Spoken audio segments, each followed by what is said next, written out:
all gotten tired of the Atari machines, and we've decided to dedicate our retro computing time to the Apple II, a line of computers that was sold from 1977 through 1993. I'm Kevin Savetz, and I'm here with my co-hosts, Brad Arnold and Randy Kindig. Randy is also the host of the Apple III podcast, dropped 300 inches. Randy, a question. The Apple II, a great computer or the greatest computer? So the correct question is greatest computer or greatest computer?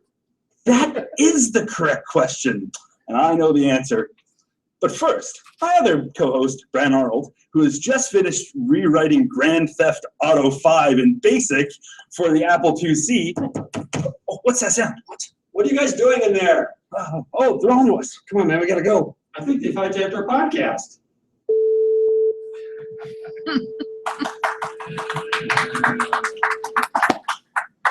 Oh, that Carrington. I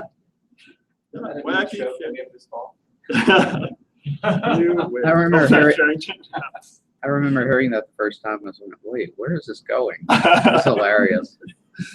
Good morning, class. Good morning, teacher. Let's say the act of contrition. He knows what I'm talking about. Take the thing myself. Jason's not here. I have to do everything around here.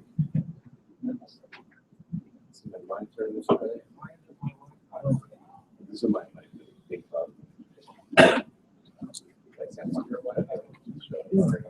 Oh, that's not cool.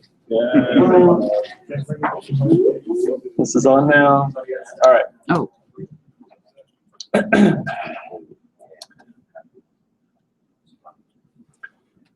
Hi, my talk is called Interviews Save the Community Stories. I'm going to tell you about my work in the Atari realm, interviewing everyone that I can who had something to do with the Atari 8-bit machines, and hopefully inspire more of you to do that in the Apple realm, or whatever realm interests you. Whatever floats your boat.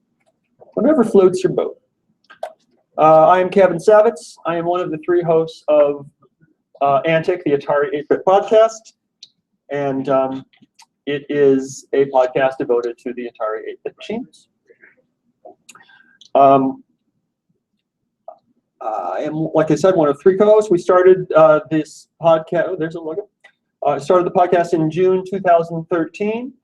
Me and Brad Arnold and Randy Kindig, and our purpose was to create a podcast that kind of talked about news of the Atari community and talk about tech issues, tech things, and how floppy drive works and this and that, and then maybe have some interviews. And in episode 3, we did our first interview, which was with Jim Caparel, who was the publisher of one of the big US Atari magazines called Antic. And since then, I have personally done more than 80 interviews with Atari people, and Randy has done a bunch, and we're just trucking along and really getting some stories about Atari and some oral history, that a lot of information that was never out there before. A little background. The podcast got started because a Commodore 64 podcast was starting. And it was started by my friend Earl Evans, and it was called Chicken Lips Radio, and he was going to do a C64 podcast. And I thought to myself, those damn C64 people can't have a podcast, and we don't have a podcast. That's unacceptable. So I went on Twitter one day with this thought in the back of my head, and happened to see someone else saying more or less the same thing on Twitter. So we got together, and the three of us made the podcast that way. A few months later, after we had been doing the podcast for a while, I was asked to write an article for a German Atari magazine called Proc about the podcast. And I did. And kind of in the course of writing the article and explaining what we do, like I am to you, I realized that the interviews, while talking about, I love this game and here's what's happening on the forums, was fun. The important work was in doing the interviews. And I decided I wanted to focus more on what I thought, on what was super important, like getting these people's stories and these oral histories. So I kind of doubled down. It's like, okay, I'm going to do a lot of interviews, at least this year. That's kind of my goal, was to get up to 100 this year, which should be doable. So the C64 podcast, by the way, published one episode and then stopped. So Atari wins. But you still don't have any chicken lips in your show. No, it's game over. Right. So interviews are important, and that's it. So some of the people I have interviewed, now, a lot of the people I've interviewed are Atari people who are, if you're not really into Atari, you might not know. So I tried to pick some names that you might know as people who are devoted to Apple. Founder of Synapse and the co-founder of Broderbund, Scott Adams. He wrote some little adventure games you might have heard of. John Freeman of Freefall Associates. They did Archon. Dan Horn, he worked at Infocom. Dave, Al, and Betsy Staples of Creative Computing Magazine. Alan Watson of Ozark Software. They did 7 Cities of Gold. David Small, who wrote for a bunch of magazines, and Fred Ignazio, who wrote for a bunch of magazines, including Compute. And David Heller, Dr. Wacko, who he wrote some Apple books. So those are some of the people I have talked to. Now I'm going to play you 4 minutes of teasers, so you can get a little sampling of kind of things that come out when I do the interviews. Say, oh, you're the guy who wrote Mapping Atari. You know, that turned my life around when I was 18 or something.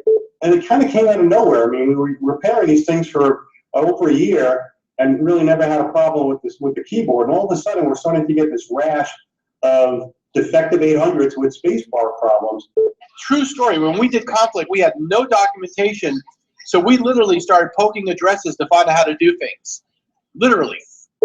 We had this big inflatable frog that we grabbed from the party, and we're walking down the street in Chicago, and we ran into a very drunk on the street Muhammad Ali.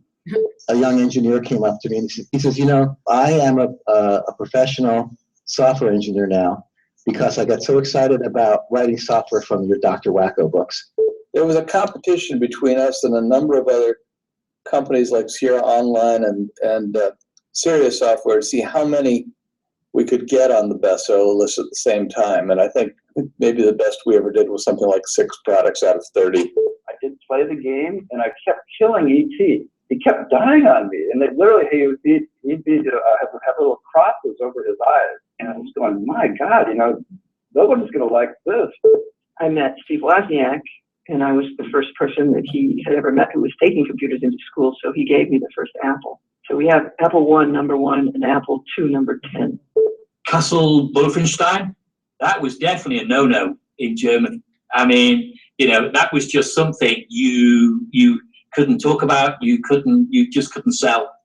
You could hear a pin drop after my speech. There was just this embarrassed silence, like, who the freaking heck is this joker they hired to speak at our convention?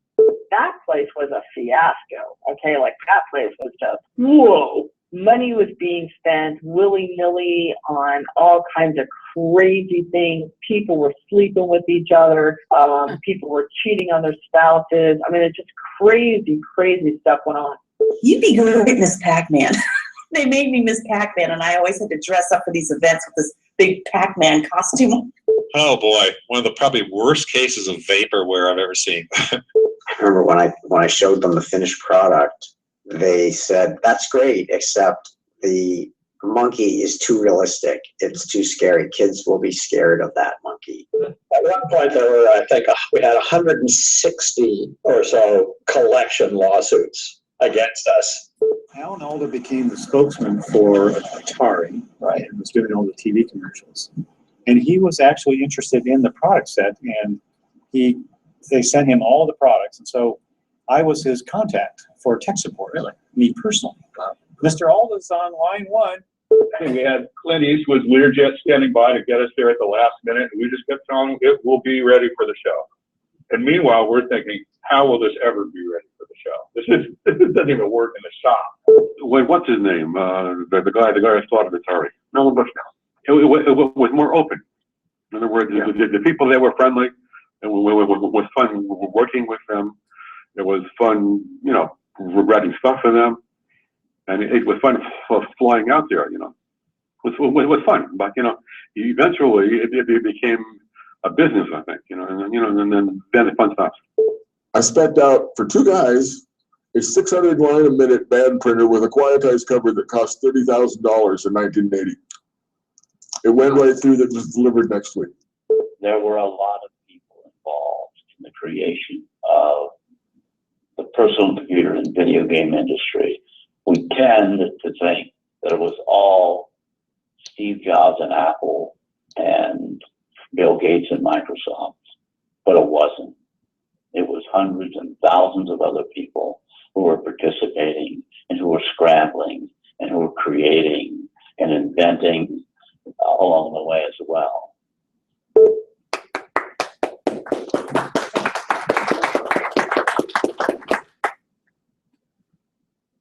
It was hundreds and thousands of people who worked to build Atari and Apple and Commodore 64 and the TRS-80. And I think sometimes it's even easy for us, the nerds, to forget that it wasn't just Steve and Steve. It wasn't just Nolan.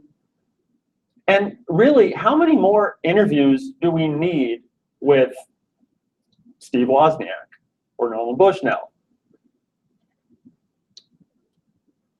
The press goes after them. They're the big names. They're the people they're the names that people want to hear. But there are so many other people with stories. So that is why I interview people that you have never heard of, people that my listeners have never heard of until I interview them. Everyone has a story. I have interviewed, I'm going to read some of this list and hopefully it'll jog my memory in specific stories. Product support managers, independent developers, copywriters, technical support, marketing people, quality assurance people, office managers, lawyers, bench technicians, middle managers, chip designers, failed third-party businesses, a business reporter who wrote about Atari from the outside, and modern hackers who work with the machines today. And all these people have their own perspectives. They all have, you know, their own ideas about what was awesome about working there and about what was bad about working there, what Atari did right and what Atari did wrong. And, you know, you might hear sometimes everyone might blame management for something, or they might blame marketing for something. Well, it's really interesting when you're talking to management and marketing, what they see is the problem, you know? So I really like getting everyone's perspective.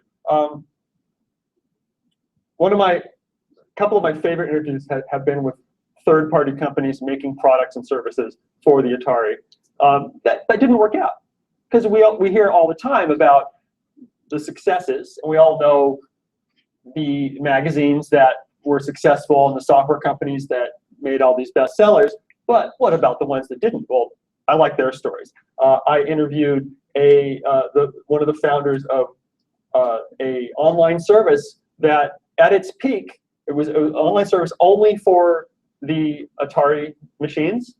It had, at its peak, 700 users, I think, and it was the first graphical online service. It was dedicated only to games, and it didn't succeed. But I talked to him and have his story, and so that was cool. And then, yeah, I mean, the guy who worked on the Freddie memory management chip, which was only used in a couple of machines, and what he was trying to do to advance the technology of an aging technology. The lawyers are great. All sorts of stories about lawsuits against the company when you don't pay the bills, or you know, what the company did to fight international piracy, and you know what happens when there's barges of ships coming in filled with, you know, fake cartridges. How they dealt with that. So many stories. Don't know if I'm ready to get into this.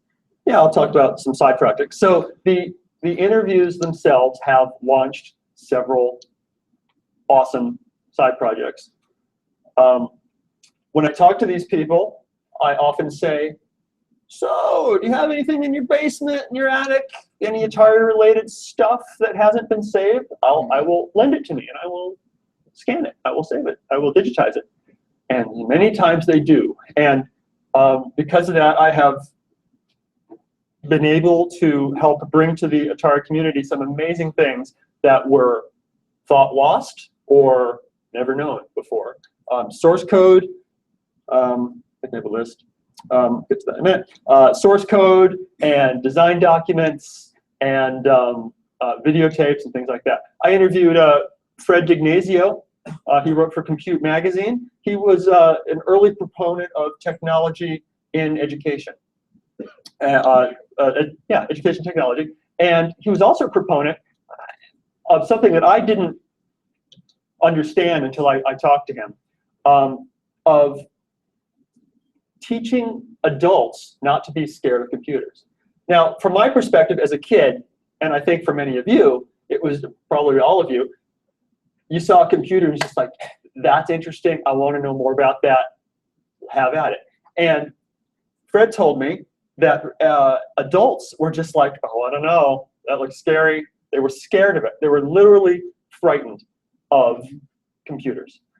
And so part of his shtick was to get adults more comfortable with computers. And he had 3 different times, 3 TV shows about computers. And it was just like, literally, sometimes, this is a mouse. And it was like being on a morning show, you know, in some little town. This is a mouse, and you roll it around. And the TV show goes, I don't know. Okay, I'll try it. You know, it's like, oh, I'm mousing around now. and then Fred would be like, yes, now you're a mouseketeer. And it's like, where's my ears? And it was, yeah. So people were, so anyway, I did this interview with him. It was a great interview. And he's like, oh, I've got all this stuff. I've been carrying it around every time I move. I've got these boxes of things. I don't know what to do with it. I said, send it to me. So he sends me, first of all, a pile of his clips. He wrote for Compute Magazine for years. He had like 2 columns in Compute and Compute's Gazette and Compute's PC Junior. Sends me this pile of stuff. I scan it all, upload it to archive.org. He's thrilled. You can see his old articles. The world can see his old articles. And then I've got all these videotapes.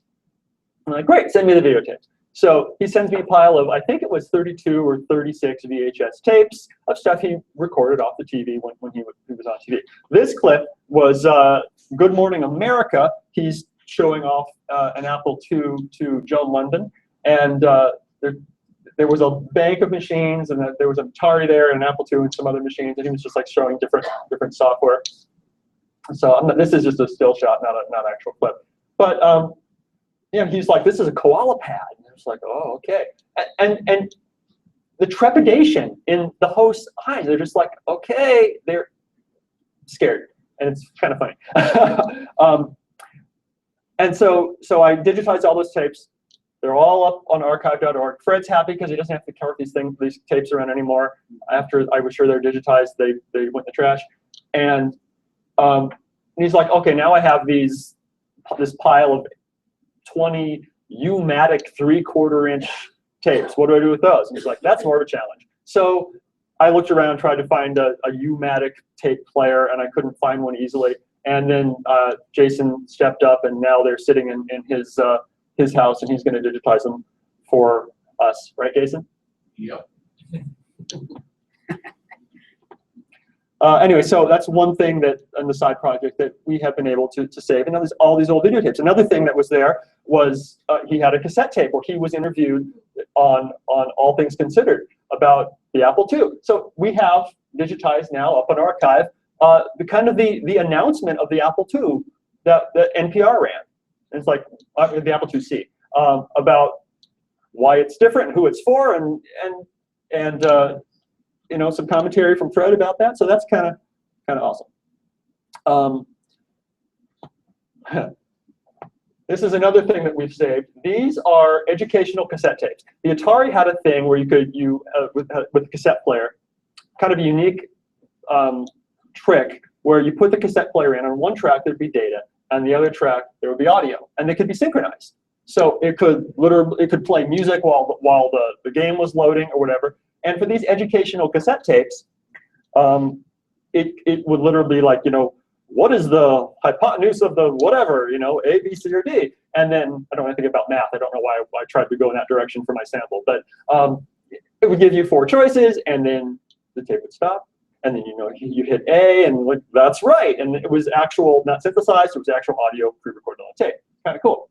So this company called Dorset Educational Systems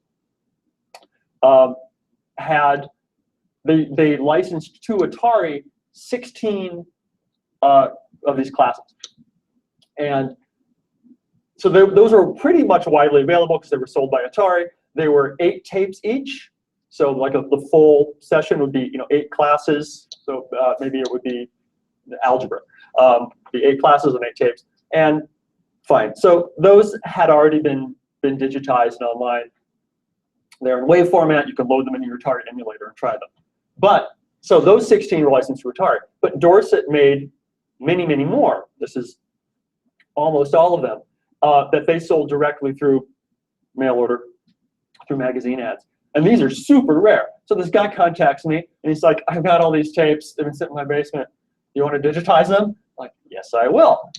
So it was 360 cassette tapes, which me and a new friend named Thomas Cherryholmes digitized, and he cleaned up the audio, and they're all available on archive.org now.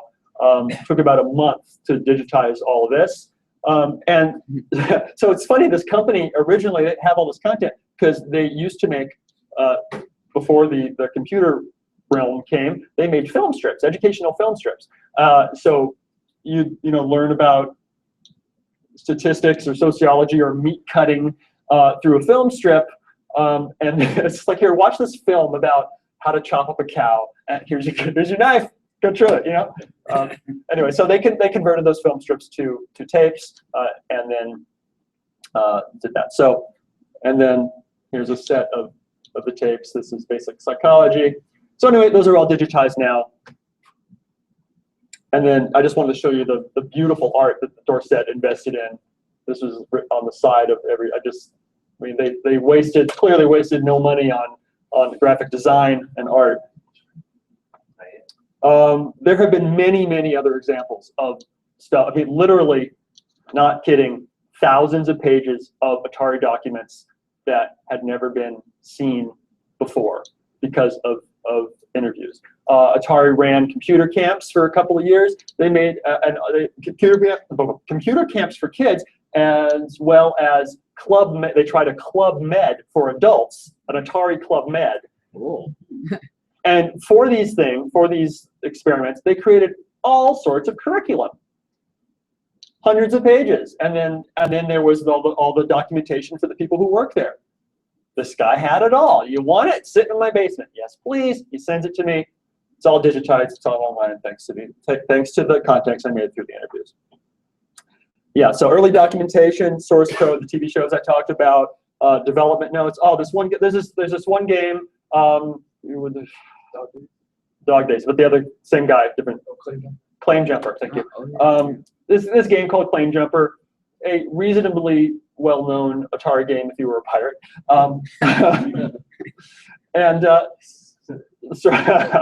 So the developer of the game had all the source code, which is now online. Awesome, but also even more interesting, maybe his binder of development notes, like where he drew out every character on graph paper, like hand wrote source code, and just kind of the whole process of what he thought about as he was developing this game is all in this binder. It's all scanned, and so that's awesome too.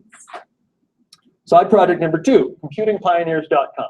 So as I've done all these interviews, I feel like they are locked away. They're available to anybody. They're all at AtariPodcast.com. They've all been uploaded to archive.org as well, but still they're trapped in this audio format. So my experiment with computingpioneers.com is to start having the interviews transcribed. I'm using a couple of services that you pay and they transcribe audio. So it's a wiki. So basically I have them have the things transcribed and upload them to the wiki, and then anyone who cares can go in there and clean up the transcriptions, because when you're paying, you know, $1 per minute of audio for transcriptions, it's not always perfect. And so people can go in there, read the transcriptions, clean them up if they want. And now the transcriptions are available in Google, and people who, it's like with audio, if you know Alan Watson worked at Ozark Softscape, you can search for that and find the interview. But if you just want to search for some phrase, some word that he mentioned because he worked on some piece of software, the audio won't come up in that search, but with a transcript, I will. So anyway, so trying to make the information more available to hobbyists, to educators, to researchers through this little side project. We've done maybe a dozen transcriptions so far. Side project number 3, FBI Freedom of Information Act requests. I love this part, and this is easy and fun. And yeah. So basically, if you ask them nicely in kind of a specified format, you fire them off an email, you can ask the FBI for information. It's like, I would like information about this company from this date to this date. Do you have any files? I got this idea because someone else did this for Atari. Some other Atari user years ago asked the FBI for information about Atari, and they found out, they uncovered something that we Atari users did not know, that there was this thing that happened at Atari where they were illegally moving memory from Japan to the United States. And it was a time where there was some sort of embargo, or I don't remember, but you weren't supposed to be importing memory, and they were importing loads and loads of it. They were stripping off the Atari name off the memory and then sneaking it in and then reselling it. And so hundreds of pages about this thing that really, honestly, could have instantly destroyed the company. So I'm like, that's interesting. So I started asking about specific companies. Anything happened at Broder One? Anything happened at Synapse? Anything happened at Coleco? And I kind of sometimes stray out of Atari for this. And most of the time, the answer is no. We don't have any information about that. But sometimes something interesting comes up. On Coleco, I got hundreds and hundreds of pages about the theft of 890 kids' toys called Smurf cycles, which were little little bicycles that looked like Smurfs from a truck stop in somewhere back east. So there was this, someone stole merchandise, it went over state lines, blah, blah, blah, the FBI got involved.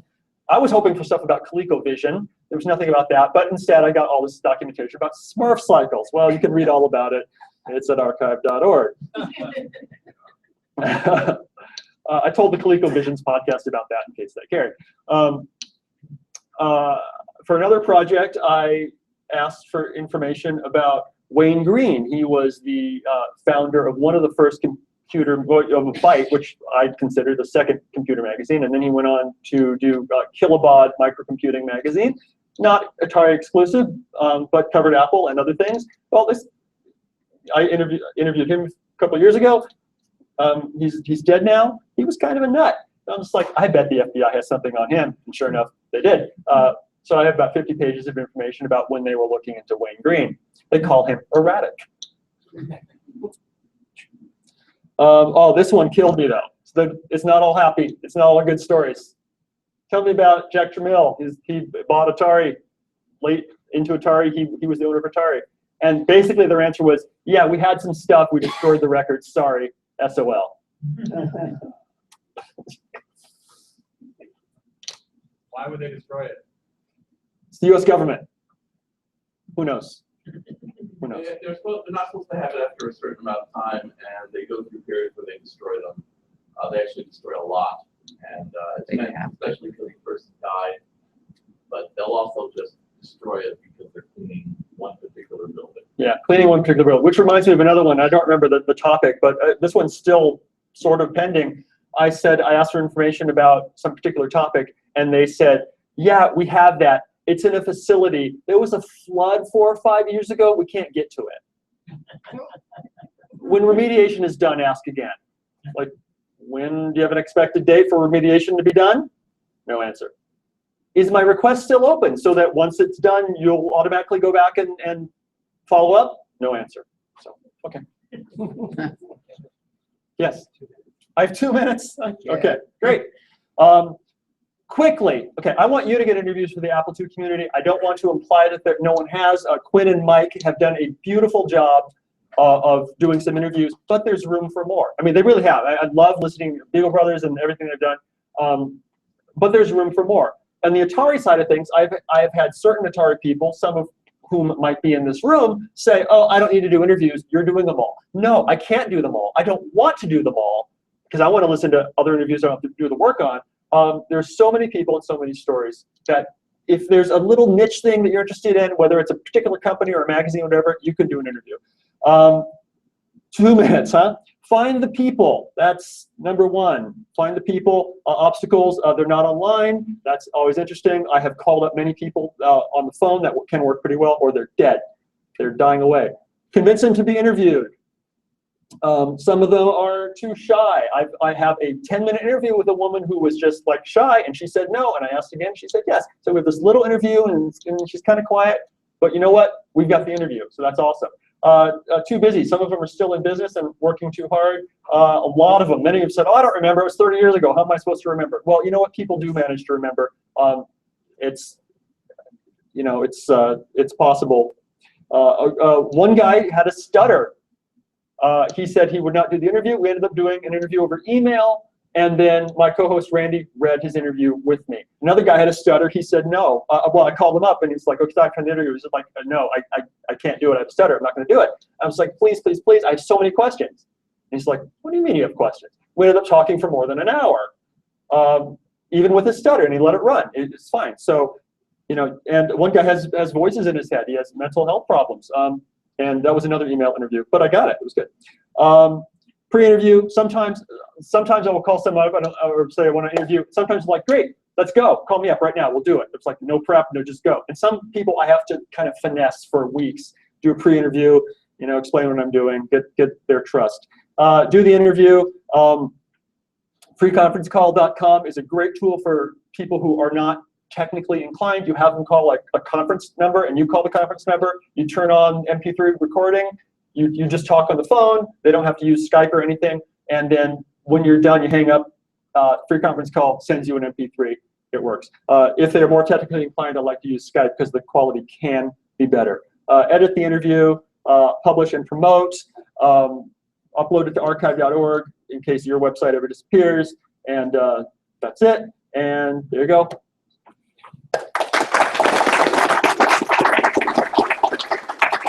Yay, Atari. Yay, Atari. Yeah. I didn't think they want to say that, but yeah, Atari. Yay, Atari. So we're going to roll right into the next talk. Is Peter here? Do I get another half hour? Peter used his time.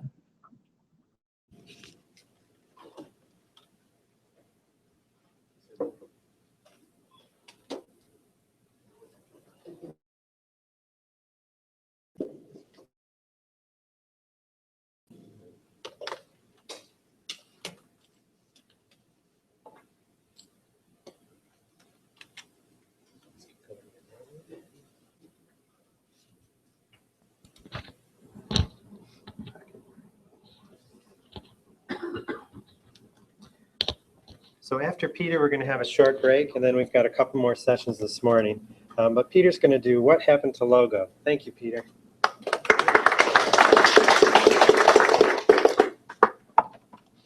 Thanks, Andy.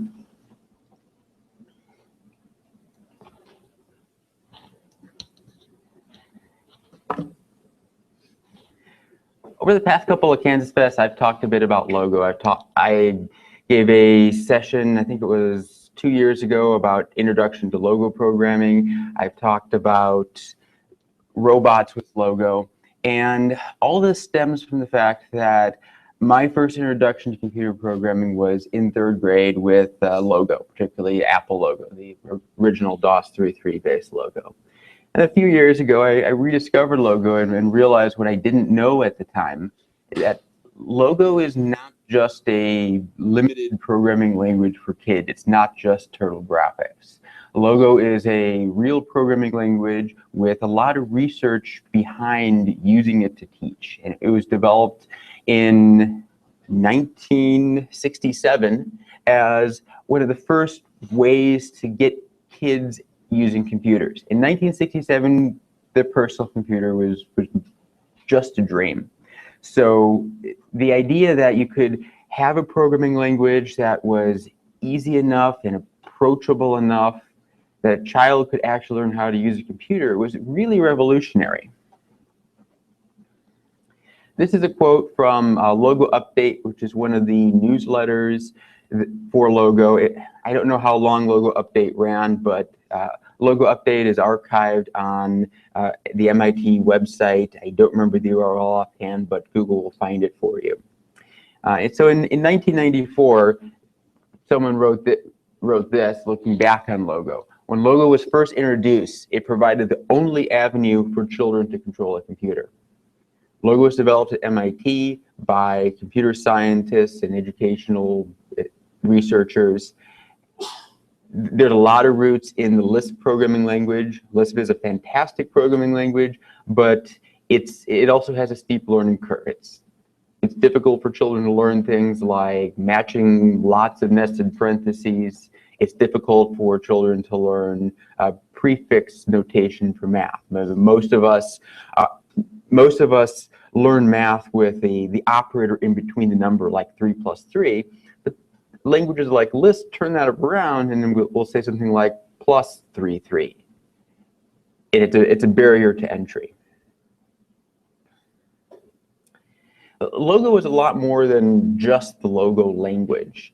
And Logo was a philosophy of teaching and a promise of revolutionizing education with computers. There's a lot of research, probably at least 30 years of serious academic research about the benefits of Logo, the right ways to teach Logo. There are demonstrated benefits in just about every area of education that you can imagine.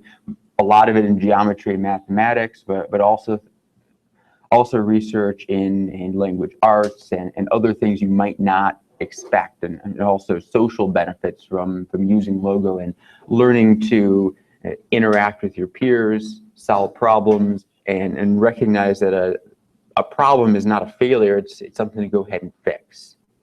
So that's pretty impressive. And I particularly like this quote. This comes from an article in this particular book. It's titled Logo, a Retrospective, and it's collected articles about what was learned from Logo. And one of the survey articles in here concluded that few educational environments have shown as consistent benefits of such a wide scope, from the development of academic knowledge and cognitive processes to the facilitation of positive social and emotional climates. That's a big deal. It's a pretty broad claim, but it's supported. Certainly there's research out there showing that Logo has no benefits or negative benefits. That research is in the minority compared to the research showing advantages. Some of the research also showed that the approach to teaching made a big difference. So that may be part of the differences that we see in some of the research. As I mentioned earlier, I talk a lot about Logo, the programming language, but Logo was not developed because someone wanted another cool programming language.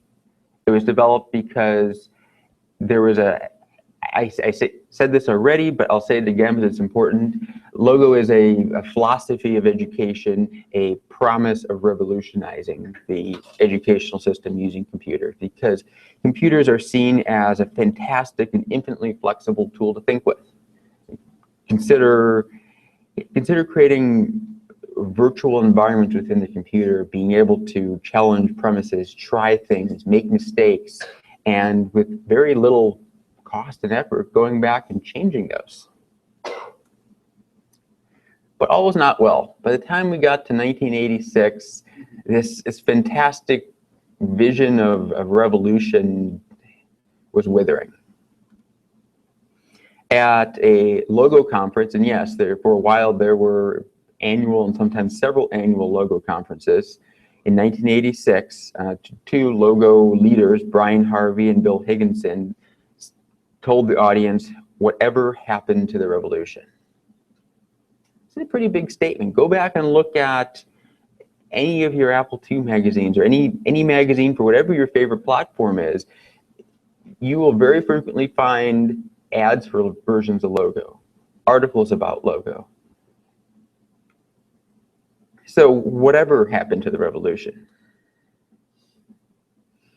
One of the things which I alluded to earlier is that the method of teaching and using logo has a significant impact on the benefits of logo.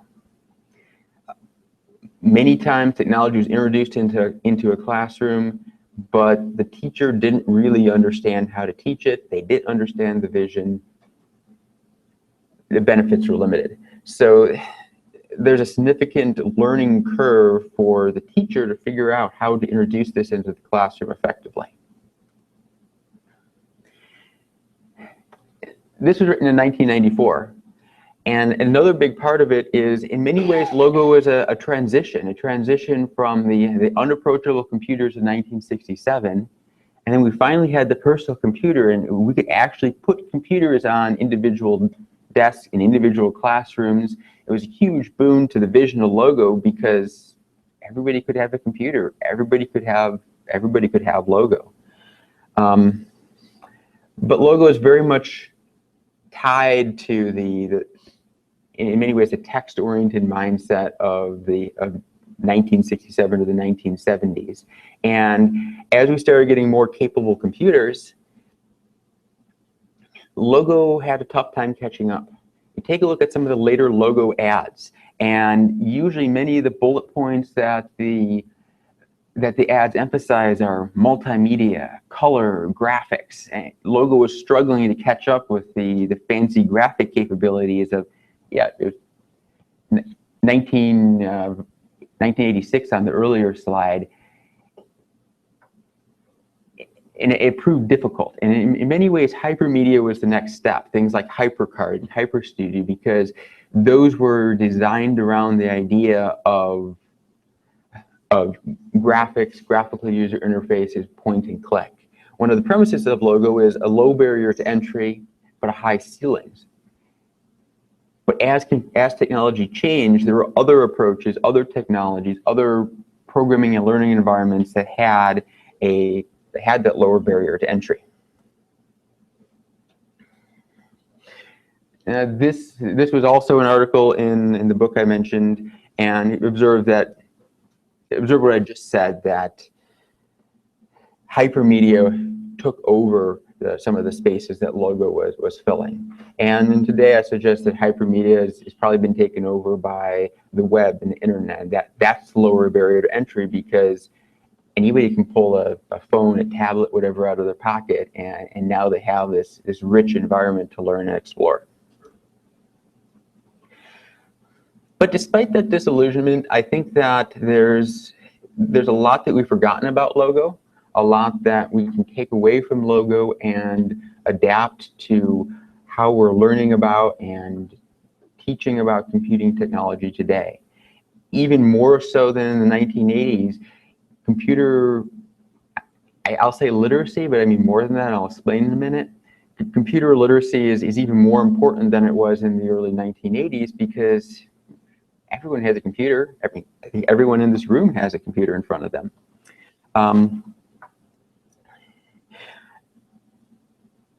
I made the comment about computer literacy because I want to make a distinction between just knowing how to use a word processor, how to send an email, how to browse the web, how to use word processing.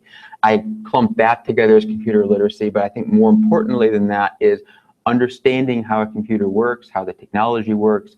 It doesn't mean you need to be a programmer, but given how many computers there are out there today and how important they are in life, I suggest that students today need to have an understanding of what is this machine? What is this magical black box? How does it work? How does it think? How can I harness it to be a tool that I can use rather than a tool that I can consume from? So I think that programming is an important way of understanding what the computer does and how the computer works. One of the earliest creators and proponents of Logo was Dr. Seymour Papert, and his landmark book was Mindstorms. And I'll read this quickly. He said that that Logo is the name of a philosophy of education in a growing family of computer languages that goes with it. So the idea that Logo is more than just a programming language is not new. He also observed that it should be remembered that Logo is never conceived as a final product or offered as the definitive language. So even back, I think he wrote this in 82 or 83 or so, he recognized that Logo, the ideas of Logo were bigger than the Logo programming language. So I'd like to open up a question to everyone. What kind of attributes make a programming environment good for learning and teaching? If you're trying to teach a 12-year-old how to program, what do you want? Quinn? Interactivity. Visual feedback. So give me some examples.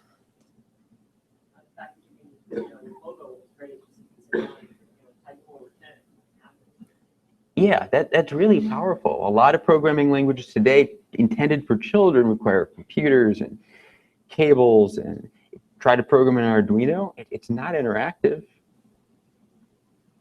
Yes, Chris. You want it to be easy if you fail to find out why and not get like a Java stack trace or something.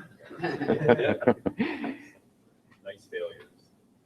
Yeah, Logo tried to do that with helpful sort of almost first-person error messages, but we can do a lot more than that today.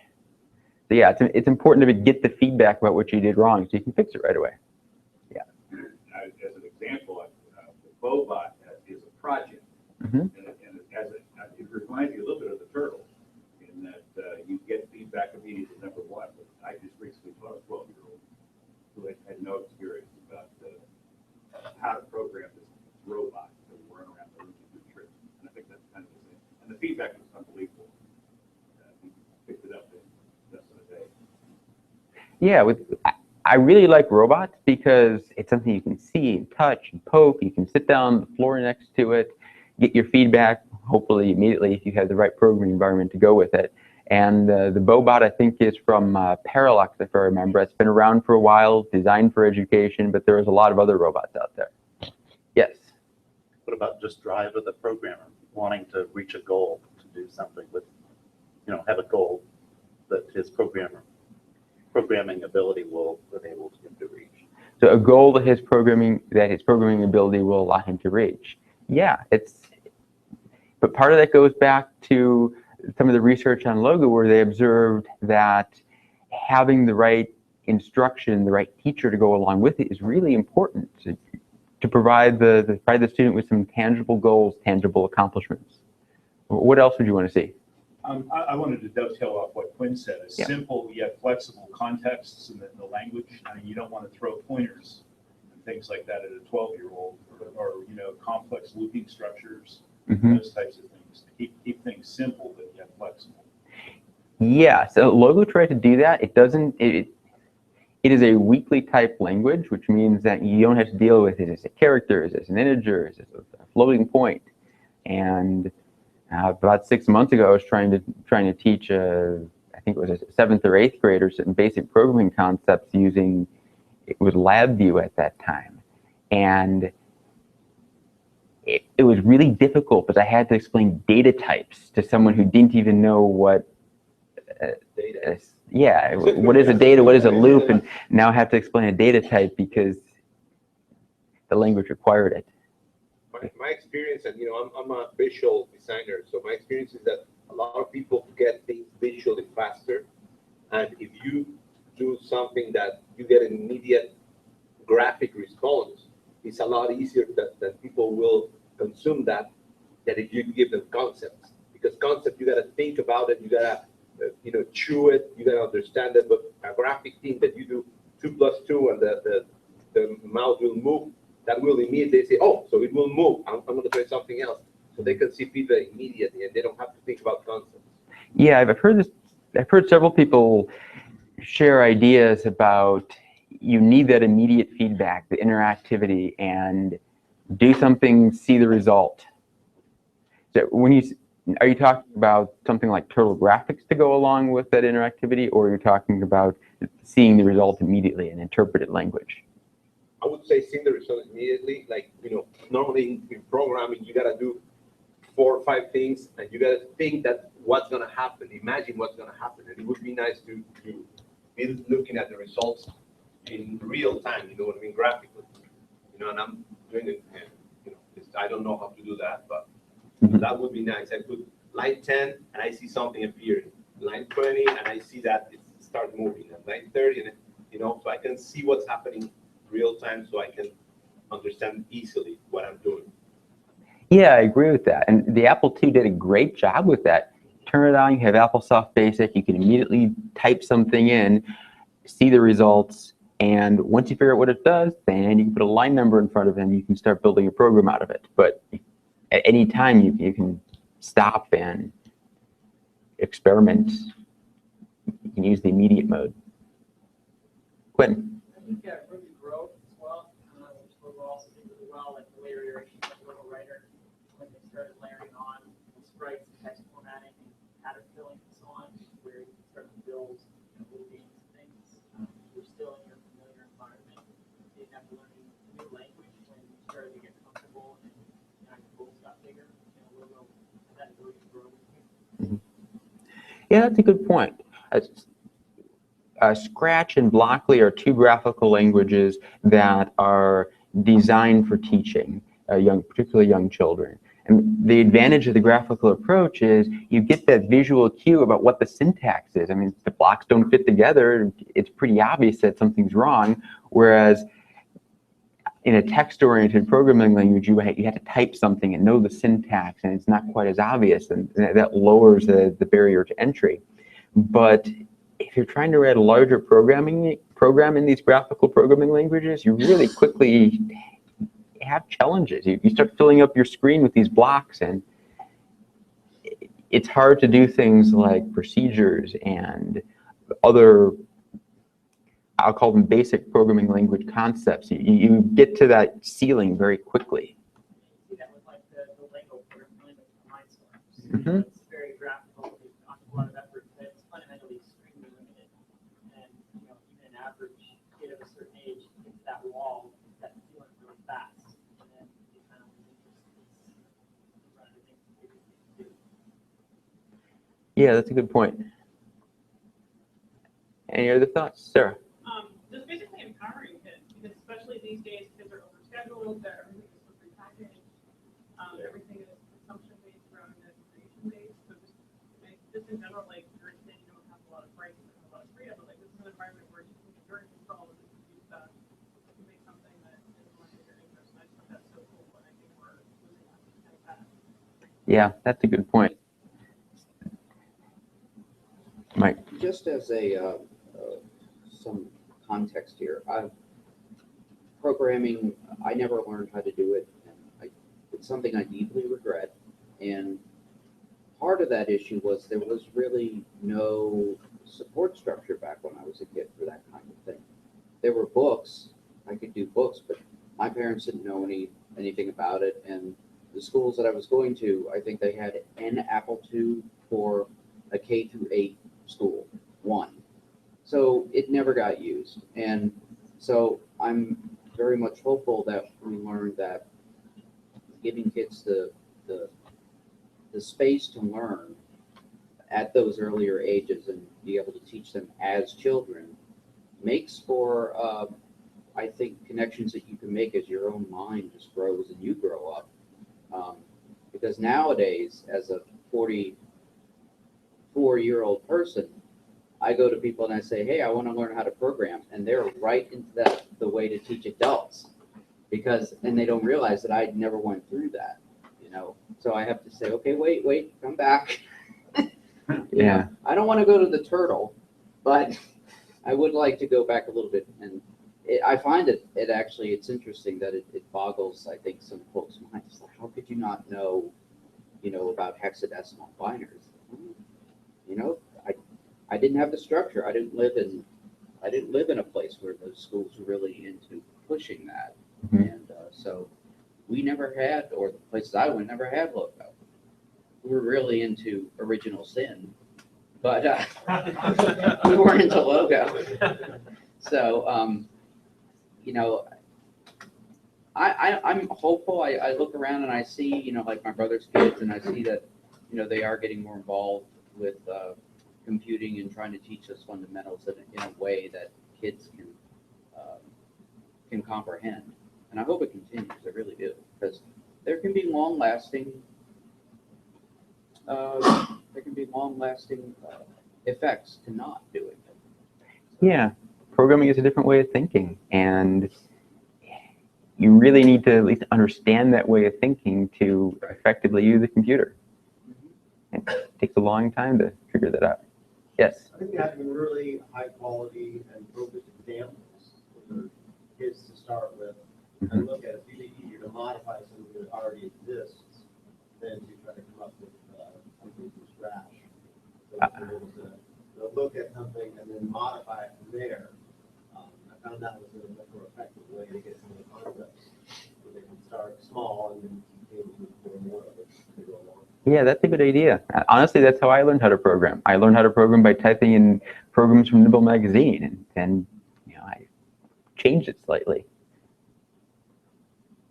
Other ideas? I'm starting to run out of time, so I may have to cut the conversation off soon. Yes? Well, maybe something that you can start out with a fairly small set of instructions and still enough to do programming with, and as you get comfortable with that, add other things that make it more complicated. Yeah. The phrase that shows up in some of the logo literature is the high ceiling, the low barrier to entry, high ceiling. Other ideas, thoughts? What would you want in a programming environment to teach or learn? I think you've done a pretty good job of covering it. I spent a lot of time trying to come up with my ideas, and, well, I should have just asked you in the first place. Yes, Ken.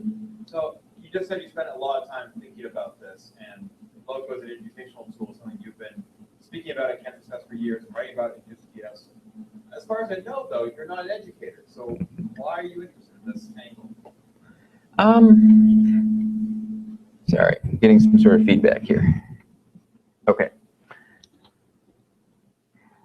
I've always been interested in education, but primarily my interest has been computer software, but I've enjoyed teaching programming and technical concepts in the past. And then looking back on how I learned about programming, there seemed to be a crossover and a meshing of interest there. So I'm not entirely sure why, but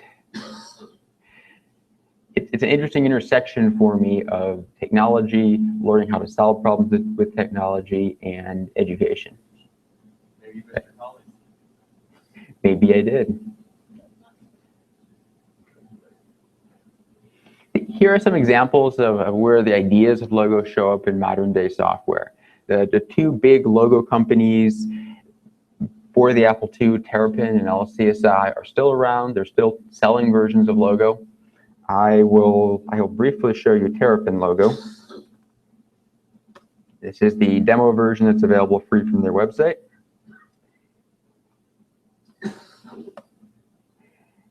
It looks surprisingly similar to logo on the Apple II. It's slightly fancier. We get a slightly better turtle graphic than the Apple II gave us with its triangle. So, as much as I like Terrapin logo, I guess my complaint about, yes, thank you, Terrapin. I thought that was your complaint. My complaint is it still very much looks like logo from 1980. It doesn't have many of the ideas that we talked about. It's still interpreted, it's still interactive, but it doesn't look very appealing. I don't think it takes advantage of some of the newer technologies that we have available to us. I don't have Micro Worlds available to show. That requires payment. They don't have a demo copy. Berkeley logo is free. It's a very good version of logo. Again, it looks very much like logo from 1983. You get your flashing prompt and you can start typing commands. I'm going to skip over that because I'm starting to run out of time. Andy, can I take about 5 minutes, or am I crunched? Okay. Then going away from the traditional text-based versions of logo, there's several versions of, I won't call them versions of logo, but logo-inspired, logo reimagined that are based on the graphical programming, the drag and drop like Blockly and Scratch. I'll briefly show you that on my iPad in a little bit. There's also one called App Inventor from MIT, which is another take on the same idea. I don't understand App Inventor well enough. Both App Inventor and Scratch require using it online and signing up for accounts, and honestly, I had a little hard time figuring that out.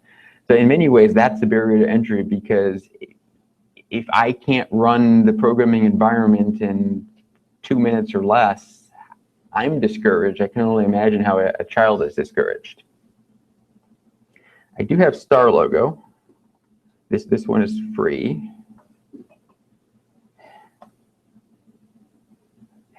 It was there a minute ago. Let's try this again. There we go.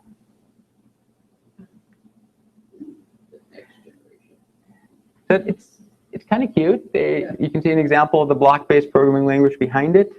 They've got 3D graphics. One of the things with Star Logo is you can have many different turtles all interacting.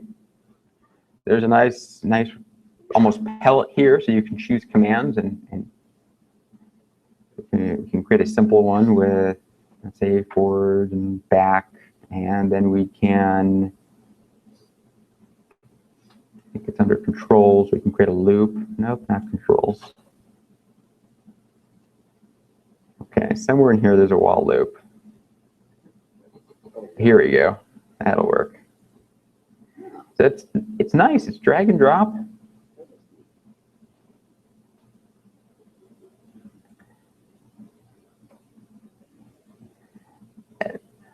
In other areas that are inspired by some of the ideas, the philosophy of logo, Arduino, JavaScript, Python, the idea that it's low barrier to entry, but there's a lot that you can do. I still have trouble with something like the Arduino because it's not very approachable to a child. It's not interactive. I mean, this is the Arduino environment. Okay, I've never used an Arduino. What do I do? You got me. Yes. It's not exactly a programming thing. I haven't used it myself, but what about things like Minecraft? Because it kind of reminds me of that idea where you're building stuff. I don't know if it's really related to programming, but that might be one way to like make it sort of more like a game. Other people can comment on that. That's a good idea. I hadn't thought of Minecraft in games, but that's a good take on programming and a good way to teach concepts. Anybody else have more experience with that? I think I've heard that there are some places where schools are using Minecraft concepts to teach some issues with the computer. I just have heard that they've got some decent school-related things to go with it. The Raspberry Pi version of Minecraft has an API to it, so you can take languages like Python and interact with the Minecraft world in real time, using a window of Minecraft, and you can be interacting with it from Python and write code to add blocks and everything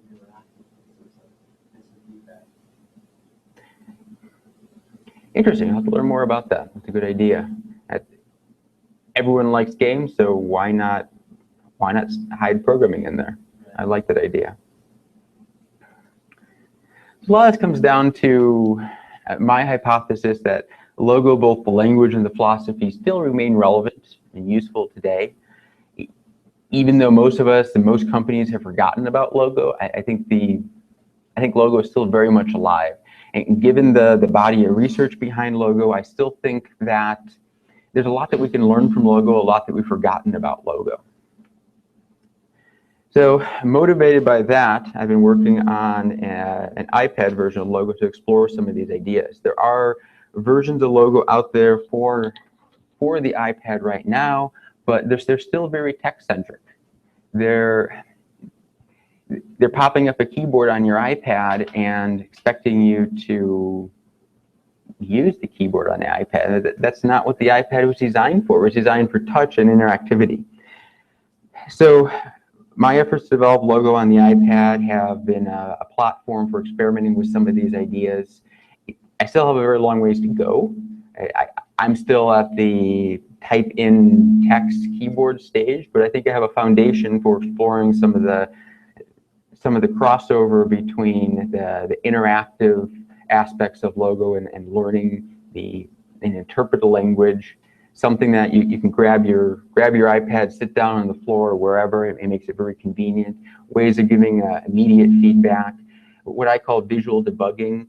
Ways of seeing what your program is doing as you're using it. For example, something simple such as highlighting the particular logo instruction that you're running at that exact moment. Show the sequence of operations and what's happening much more easily. I also think that robots are a big part of that. My version of logo supports robots via Bluetooth interface. I didn't bring the robot, but that function is actually working. And I also think there are new opportunities for a touch-based interface using your fingers, using ideas like structured editing so that you get cues about what's next. And at this point, my logo for me on the iPad is I'll call it a research platform, but I will hopefully have something better to show next year. I will, however, show you what I have now. I apologize, it's rather ugly, but it works. It's logo.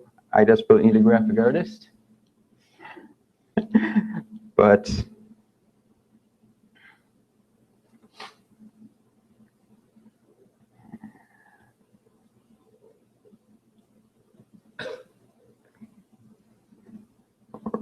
can also do math. Oops, I forgot to clear that. So what's working now is the logo interpreter behind the scenes. What's not working is the user interface. But one of the reasons why I felt I needed to write yet another version of logo is that interactive part. Most versions of logo, you type in your command. It doesn't try to parse your command until you enter. But in my version of logo, it's actually parsing it in the background as you type. And it's figuring out what's next. For example, if I type 1-, it's already figured out that a number is missing. So the next iteration is providing the visual feedback that, hey, you need a number, have something pop up with that's specialized to entering a number.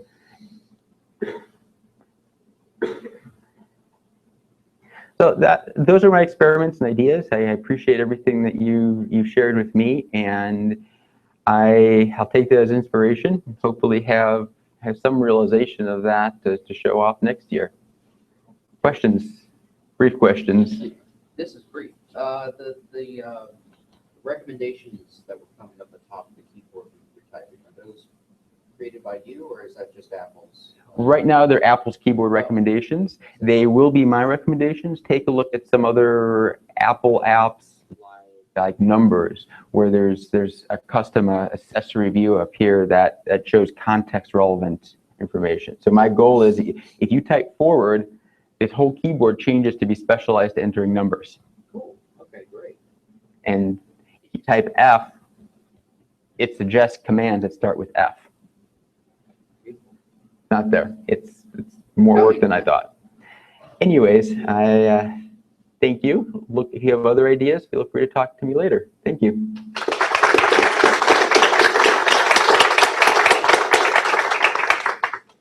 We have about 5 minutes to the next session. Right. Stretch break. Thank you. Sorry about running over. Okay. If there is anyone else that wants to go to the Greek restaurant with me tonight at 6:15, come and find me and let me know, and I'll put you on the list. Senior, something you might run into with this is Apple has a history of not allowing apps in the App Store that have any kind of external, third-party code ability. So have you looked into that at all? I don't know. I'm afraid that you might put a lot of effort into this and then not be able to get it in the App Store. I'm not quite sure either of that because there are apps out there like Podia, for example, or Western Fields, Tech Basic, that do allow you to code. So I'm not quite sure with various apps. Probably, yeah. I mean, if it's positioned as an educational thing, then that's probably where the barrier is. Yeah, they block emulators and real programming. So Okay. yeah, Thank you. education. That's a good idea. Okay. Might be that we need to. We need sound too. Hello. Yeah, I actually could use that. So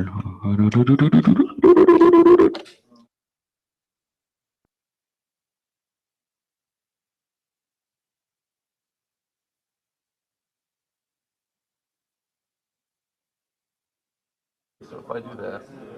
Okay. See that? So that's it starts to do a thing where it shows that it's being overdriven. Okay. The fact is, we're never going to get anything incredible out of this. It seems like I don't remember hearing this so much yesterday. After this was put on, it seemed, but I don't know if that's it. Yeah, if you don't mind. Hello. I mean, definitely getting closer to this. Yeah. Causes. Right. Right. But it's the lectern. Now, this was moved yesterday. I forget who it was that moved it forward. So that may be part of the issue too. That is a pretty laptop. You're losing your sticker though. Yeah, it's sweat. Do they have? It's sweat. Okay. Do they have what would be Think Care or something? Yeah. Instead of Apple Care. So I started that up again for the next one. Again, it's when it's blink. Not when it's blinking. Blinking literally means it's going. And when you're ready, here we go. So it was working, but then it shut off. No, You're saying? I'm saying that you pressed it, and it was, or I pressed it, and it was in the check your levels. I'm ready to go. And then nobody pressed the. This is why I came running back from the food place and someone said it was 9, because I know this kind of stuff happens. Now, in theory, first of all, who gives a shit? It's Kevin Savetz. Second of all, the stream is recorded, and I would do meatball surgery. I'd pull something off, pull the audio off the stream, and wire it. So either way.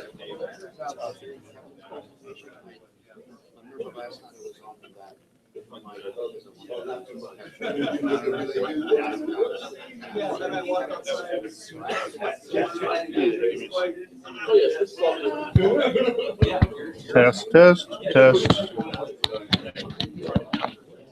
Hello. Sound okay? All right.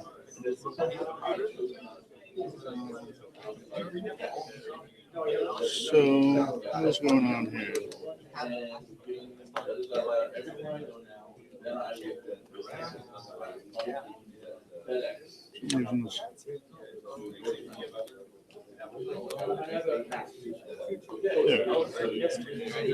Yeah, just sometimes it doesn't quite recognize it.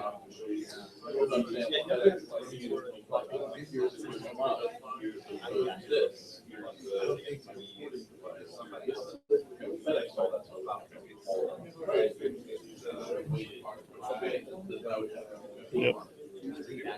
Oh, it was. Good. No, that's.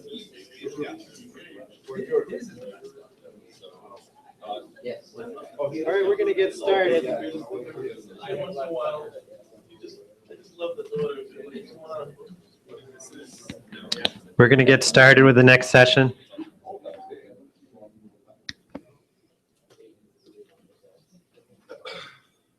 Okay, we ready? John's going to talk to us about a project that he's porting from the Cocoa over to the Apple II. Thanks, John. All right. Well, it's maybe even beyond that. It's sort of an obsession. Oh, what is this?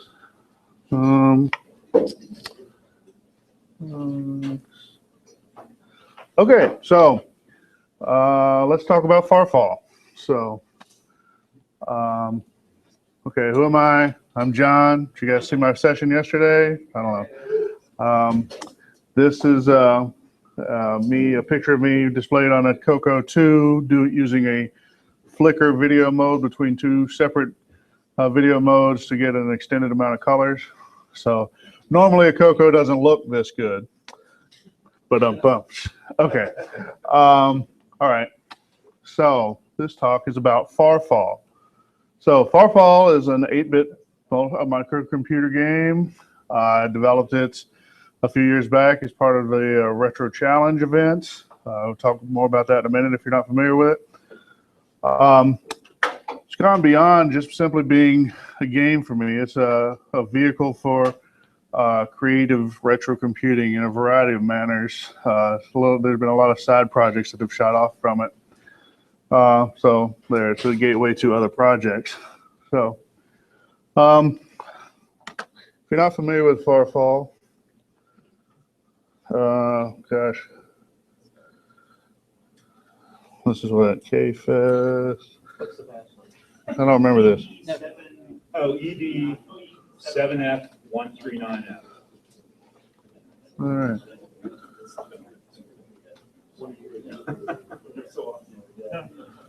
Okay. I am not ready to become a Let's see, where are we?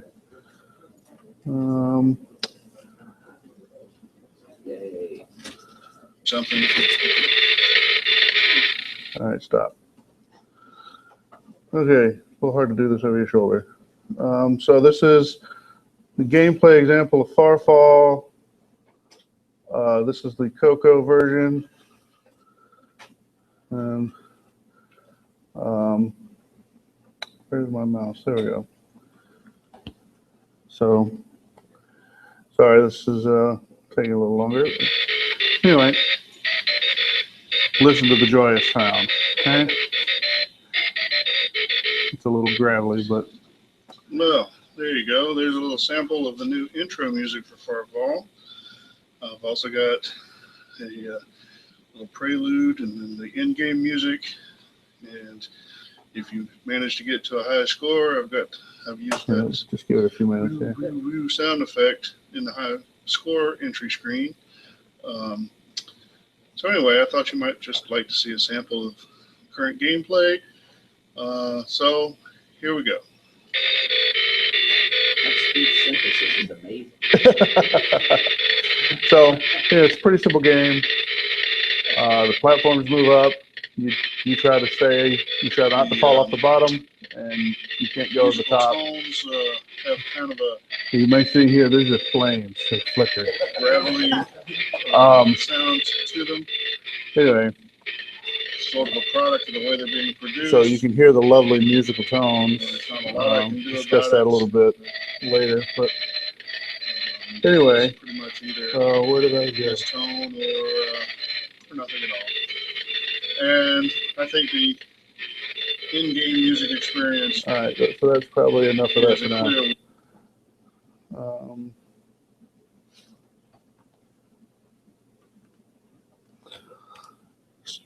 So Fahrfall is a simple game. The rules are simple. Ride the platforms. Don't get burned. You only live once. It's sort of just the way the game is. And if you don't like the one game life only, well, it didn't cost you anything to play. So The gameplay is inspired or derived from a homebrew game called Downfall by Reboot on the Jaguar, if you're familiar with the Atari Jaguar. And that was in turn inspired by a game called Man Goes Down by Alex Herbert on the Atari 2600. So not an entirely original concept. It's my reimagining for the Coco.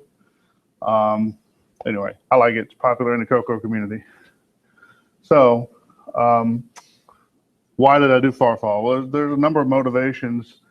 One is just simply a hands-on exploration of internals of the Coco. I wanted to make use of those semi-graphics modes. I mentioned in the presentation yesterday that there's some semi-graphics modes that are only supported by the Coco 1 and 2. It got into the community where people seem to only want the Coco 3s. And there are a lot of Coco 1s and 2s laying around, and I was like, we really should show these things more love. So, so I wanted a reason for people to want to buy Coco 1 and 2. So Fahrfall is my answer. So I wanted to build up the value of the Coco 1 and 2 and some of the clones, which all the Coco clones are clones of the 1 or 2. There are no Coco 3 clones, side note. Also, we have a local maker club that we're trying to get started. We don't ideally like to have a hacker space. We don't have that yet, but we just have people that come together, have meetings, and they talk about different things. We have a guy who turns stuff on a lathe and somebody who makes props for the theater and whatever. So my thing is the computer stuff. Anyway, that was part of the motivation. So the company I work for traditionally has some time off at the end of the year where they just shut down. So it's a lot of people don't like it because it's a forced vacation time. You don't get to choose when, but I already was in the habit of doing that, so it works out good for me. But anyway, so I always have this week of downtime between Christmas and New Year's, and so it's a great time to do some retro work. But it's easy to get distracted. It's time off with the kids and playing with new toys and doing other stuff or whatever. So it's only about a week. So this is the year I started Fahrfall is actually the Christmas of 2011 leading into January 2012. So I got the development environment set up, some basic code, but not a lot else. So it stepped into Retro Challenge. So is anybody familiar with Retro Challenge? A few of you are, a lot of you are. Okay, so Retro Challenge is a great event. If you're not familiar with it, it's a twice yearly event for a month. Geeks across the internet get together, they propose their own projects to work on, and then they do them for a month and they blog about them, and then there's a judgment and some prizes at the end, but nothing too fantastic, just it's kind of more like a way to go kind of thing for the most part. So anyway, I heartily encourage anyone who's does this projects around this to participate. You have a built-in audience of retro geeks. You have deadlines, and the competition can provide a cadence twice a year. There's a reason that you can do something with your, well, in my case, the Coco, or with your Apple II, or your television, or whatever you got. And the fact that there's an external event involved sometimes for me is helpful because it keeps the family off your back a little bit. It's like, honey, I'm working on my Retro Challenge project, okay? So, I don't want to go to the farmer's market today or, or whatever. So anyway, so Fahrfall ended up being the winner of the Retro Challenge Winter Warm-Up in 2012, which they now have changed their naming convention because of the international flavor of the event. So now instead of Winter Warm-Up, it'd be called Year/01, so 2015-01. But anyway, so that was a great thing. But I kind of continued on after that. So Fahrfall became sort of a showcase item for our local maker events. We have mini maker fairs and other little community outreach things, and the guy who's sort of in charge of the club just constantly is constantly going to something, and he's always asking me, can you bring Fahrfall or whatever. So it's kind of cool. It's an outlet for fame and glory if you're into that sort of thing, or if you have the right supported crowd. You get a few people that are in the community that found Fahrfall and they like to play it. The bigger thing for me, at least initially, is that it's a vehicle for play testing. So you could actually get your game out in front of people and let them play it and watch them and see how they react. And so, initially, you'd start the game and you'd wait a few seconds before the game started. And you'd put this in front of players and you'd see them batting on the joystick button because they didn't want to wait those 3 seconds, right? So you add a feature. If they press the button, start the game earlier, right? So there's a lot of little things like that. A few gameplay features have been addition. Anyway, it's always good to do play testing. I don't know if Becky's around. I don't see her, but I assume most game developers would agree with that. So opportunities for code improvements kind of goes along with the play testing. You get an opportunity to see what people want to do. Maybe you have your own idea and you have an event coming up and say, well, this time I'm going to get in. Like one of the big things for me was changing the colors of the platforms. I added that fairly early on. So as a mark of progress of the game, the colors of the platforms will change. So you get, these events get a little, I don't know, trying for me because there's a big, oh, I had one of those years ago quotient thing, which for the most part, for me at least, they didn't, right? They had an Apple or they had a Commodore 64. But you can kind of understand it and it's cool, but mostly that's as far as it goes. Oh, I had one of those. And there's kind of that hint of, but I gave it up years ago, you moron. But anyway, the more funny one for me is I've had more than once, I've had somebody either say directly to me or I heard them telling their kid while they're playing Fahrfall, oh yeah, I remember playing this as a kid. It's like, well, unless you were a kid in 2012, that's not true. But anyway, you do get that sometimes. Fahrfall has led to a couple of side projects for me. Custom t-shirts, with the QR code. I actually have a couple of different designs. I have a Cafe Press site if anybody wants to pick up your own Fahrfall shirt. I did create a custom arcade style joystick. This for taking to these events where the public's there and you have a 10-year-old kid wanting to play on you. I just didn't want them playing on my vintage joysticks. So it's one made out of arcade components so they can beat it around and doesn't get damaged. If it does get damaged, I can replace it, right?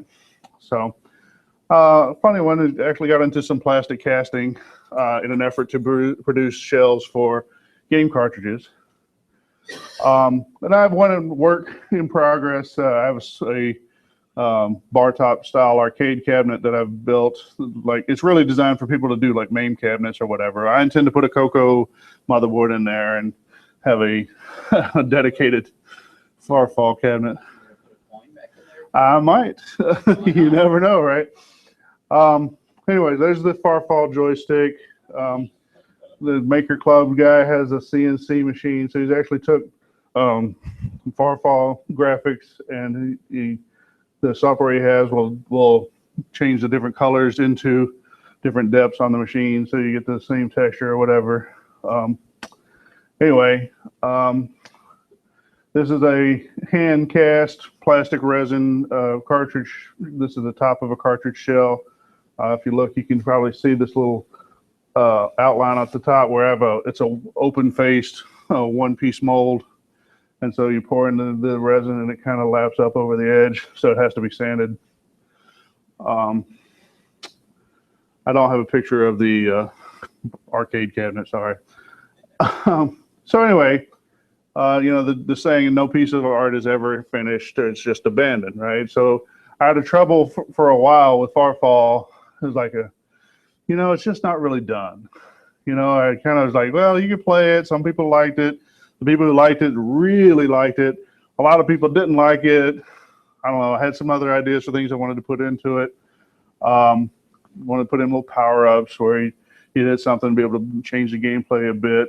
Fahrfall only uses left and right on the joystick. I wanted to have it up and down, so I thought, maybe if you push up, he'd like stick his arms out and he'd fall slower, and if you push down, maybe he'd do a cannonball and fall faster. Never got to it, but seemed like a good idea. Different options for scoring that might include the power-ups. In-game music was one that always was a goal for me because Coco games basically don't have any in-game music. There's one or two that were released back in the day that played music during the game. I think the Apple II is probably in a similar situation where it's just hard to play music and do something else at the same time because it's all under the CPU control. And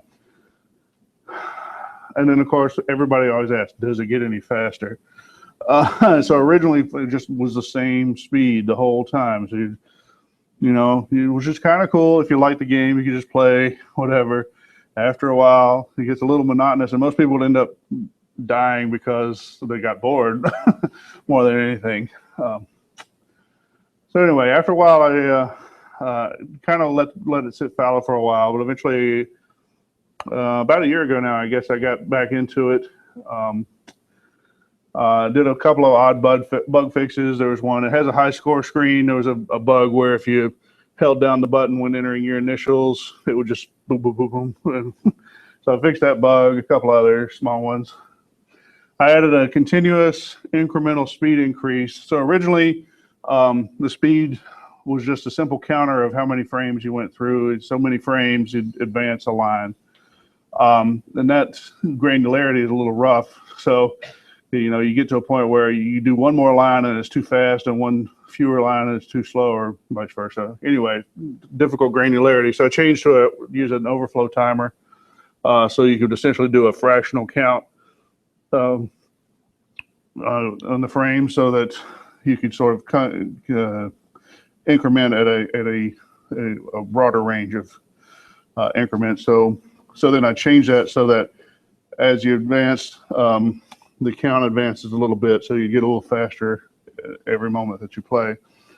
So I also do the same thing for the score accumulation. So now you have the longer you play, the faster the score increases, which philosophically that's a rich get richer kind of thing, but I don't know. It seemed to add to the fun. I ended up abandoning the other gameplay advances, so there's still no up and down on the joystick and no power-ups or whatever.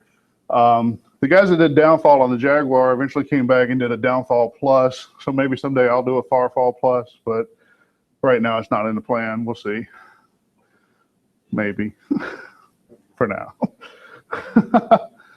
So talking about the music, most Coco games don't sing. I kind of mentioned that. Obviously envisioned doing cycle counting to add the musical score. So there's only so many cycles per line, so many lines per sample, whatever. It's doable, but it's really difficult. Not just the actual getting it right the first time, but then every time you change any of the code, you kind of have to respin all the music code too. So I ended up putting off adding music because I was still working on other stuff, right? So I didn't want to have to keep going back to redo the musical playback. Eventually it turned out I identified places where, well, I actually did have a big gap where I was just sort of waiting for something to happen. And it was, 2/3 of the time, not the whole time, but it was 2/3 of the time was really easy to just say, okay, well, count off your cycle or count off your sync, your horizontal syncs, and every so often play the next note or, advance to the next part of the waveform. And so that's how it's playing it, is I just didn't go into all the internals of the code and fold in the musical code. I just found these places that were basically wasting time anyway. I played music then, and then the rest of the time, you just get that. So you heard the sound, right? It's pretty gravelly and rough, but it's still, in my opinion, it's still better than no music at all. So it kind of sounds like somebody singing through a fan, right? Because you get these periods where there's no music at all, and then, so about 2/3 of the time you're playing music, about 1/3 there's no music at all, and so you get this sort of sound. I don't know. I think it's better than no music at all.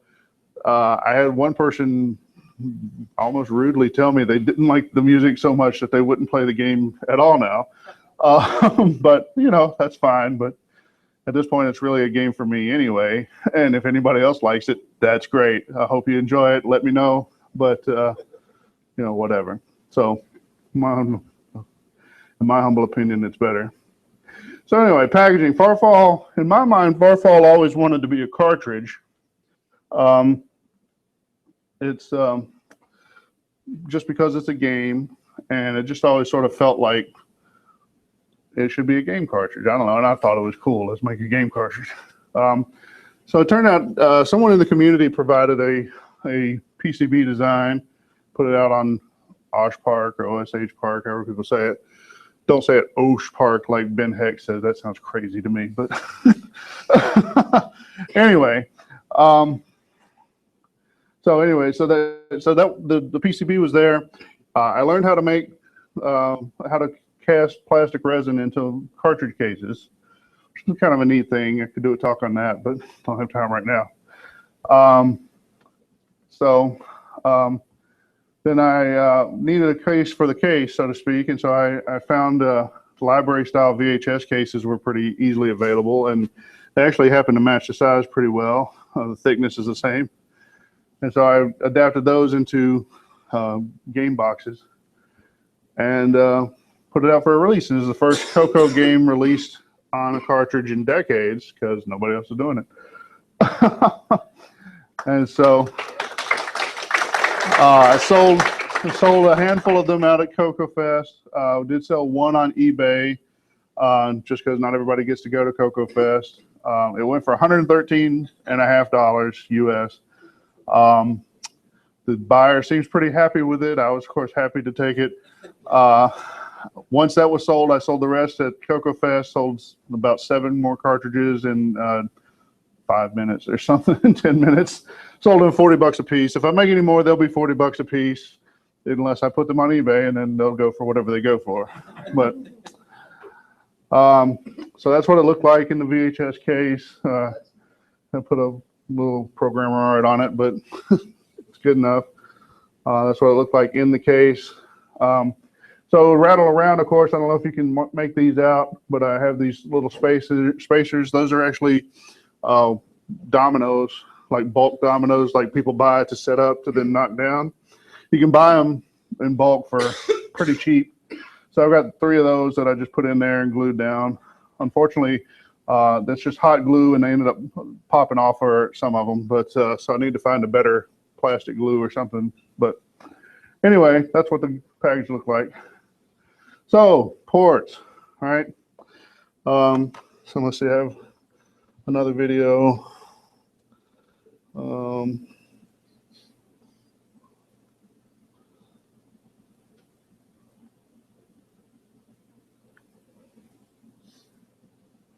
of course it came up over here.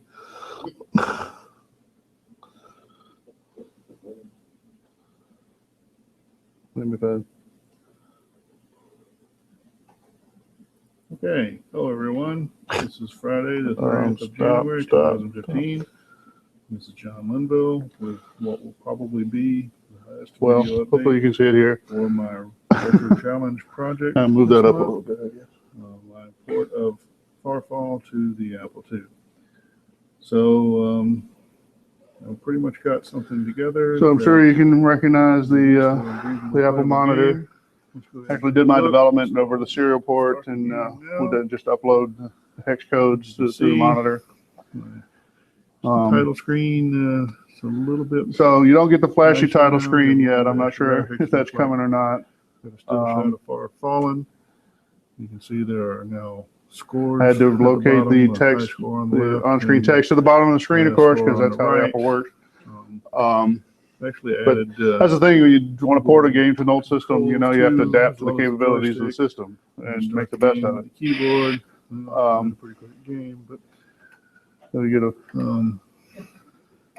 you notice it, this is still using the count this fixed number of frames before you advance, and the difference between the Apple low res mode and the mode I was using on the Coco is such that you end up with a speed that's a little too fast to play, really. So that'd probably be the next thing I should get back to, is changing the timing so where you get more of a fractional thing. The joystick. It is, other than logo when I was in the 3rd grade. So you see the high score. No longer play. So I read the sync, yeah. So it use a vertical sync, so it only works on the Apple IIe. You read assembly lines. Now you know how to program the Apple II. You know, well, right, I did read assembly lines. That's right. Hall of Fame. That was the basis of my. I'd previously done a little 6502 on an Atari 2600 game, but there's no moving not a lot. So yeah, I read the new assembly lines right after it was released, and and there's no in-game music. But anyway, it's a playable game. I probably should. I can still turn this off. A few features here or there. So anyway, so there's the game. It's pretty simple. It's about like what was when I first did the Fahrfall before I made the improvements to it. But it is playable. I wonder, has anybody played it? Anybody tried it? Well, the Apple version, I know. So it is available through this blog. It's available as a hex dump, basically. I hadn't figured out how to do the B save or whatever. I'm sure I know the sequence. I just haven't done it.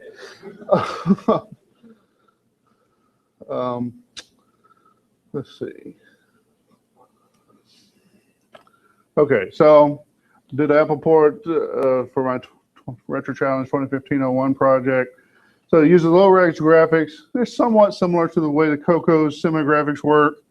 You know, you have a character cell with simple graphics, whatever. It's different. The Coco cells tend to go left to right and turn instead of the Apple cells going up and down, but it's kind of similar. Had to make a few changes. You know, the score displays at the bottom of the screen, that sort of thing. There were some performance discrepancies. I'm sure that my 6502 assembly skills are not quite as good as 6809. On the Coco, it's in the cartridge mode where it can clock it at the higher rate most of the time.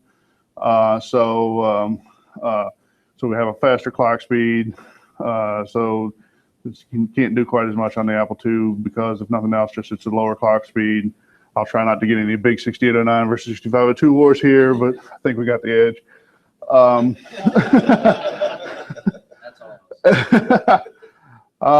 Anyway, the port, you know, it's playable, but it needs more work. You know, if anybody wants to give it a try, tell me how great they think it's coming along and how they'd love to see more. Please let me know. It's always good to have some inspiration.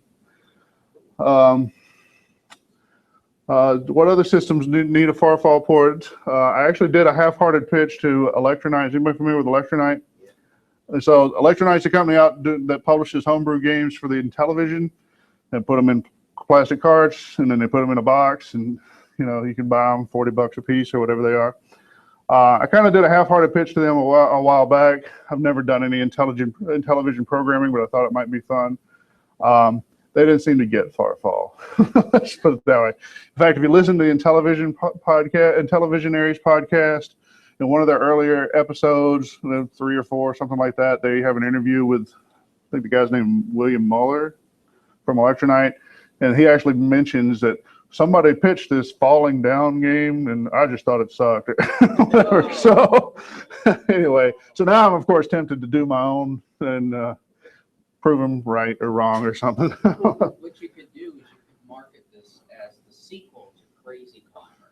Oh, yes, that might be funny. Anyway, it's a pretty good match for systems with simple graphics. I mean, obviously, it's not the prettiest thing ever. It's not really advanced, high-res stuff or whatever, but it's a pretty good match for simple graphics games. So I've thought about some of the older stuff, like, I don't know, maybe even the Channel F or Odyssey 2 or something like that.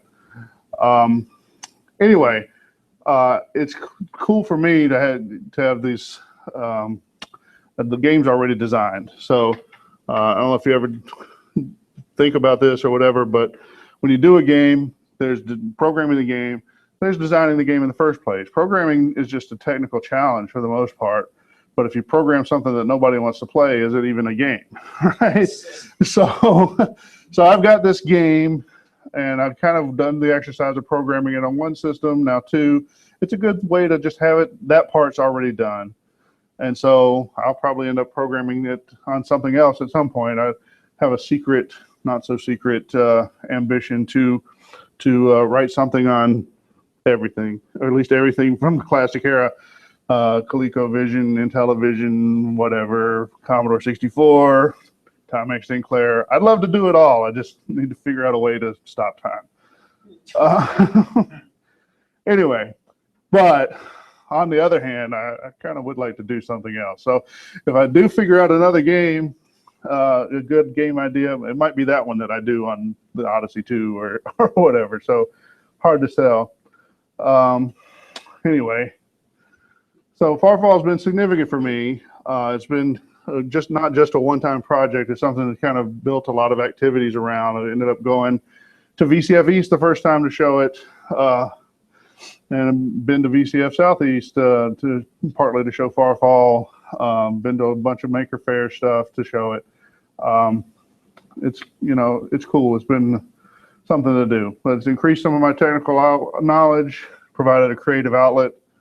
It's even expanded my interest into casting plastic and making joysticks and that sort of thing.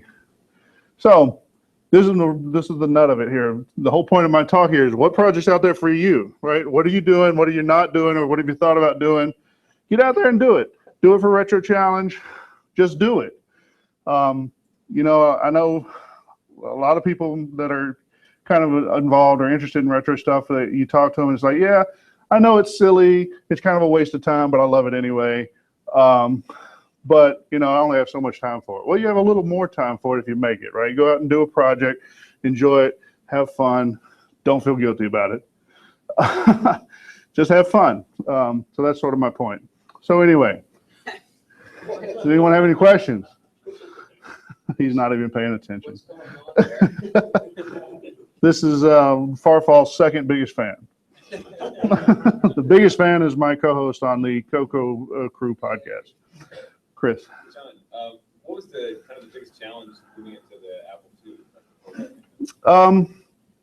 Well, you know, number one, just figuring out how to map the graphics in a way, because you know, the Coco mode is basically that I use is basically 64 across and 96 down, and so adapting that to 40 by 48. The 40 to 64 is not so bad, but it's still a little bit. The 48 to 96 sounds pretty obvious in some ways, factor 2, but then because it's that factor 2, the movements can look pretty jerky if you make them too slow. So you have to figure out how to make that work. That's why it's a little too fast now. So you could, I mean, it's possible. It's just a matter of rewriting the stuff at that point.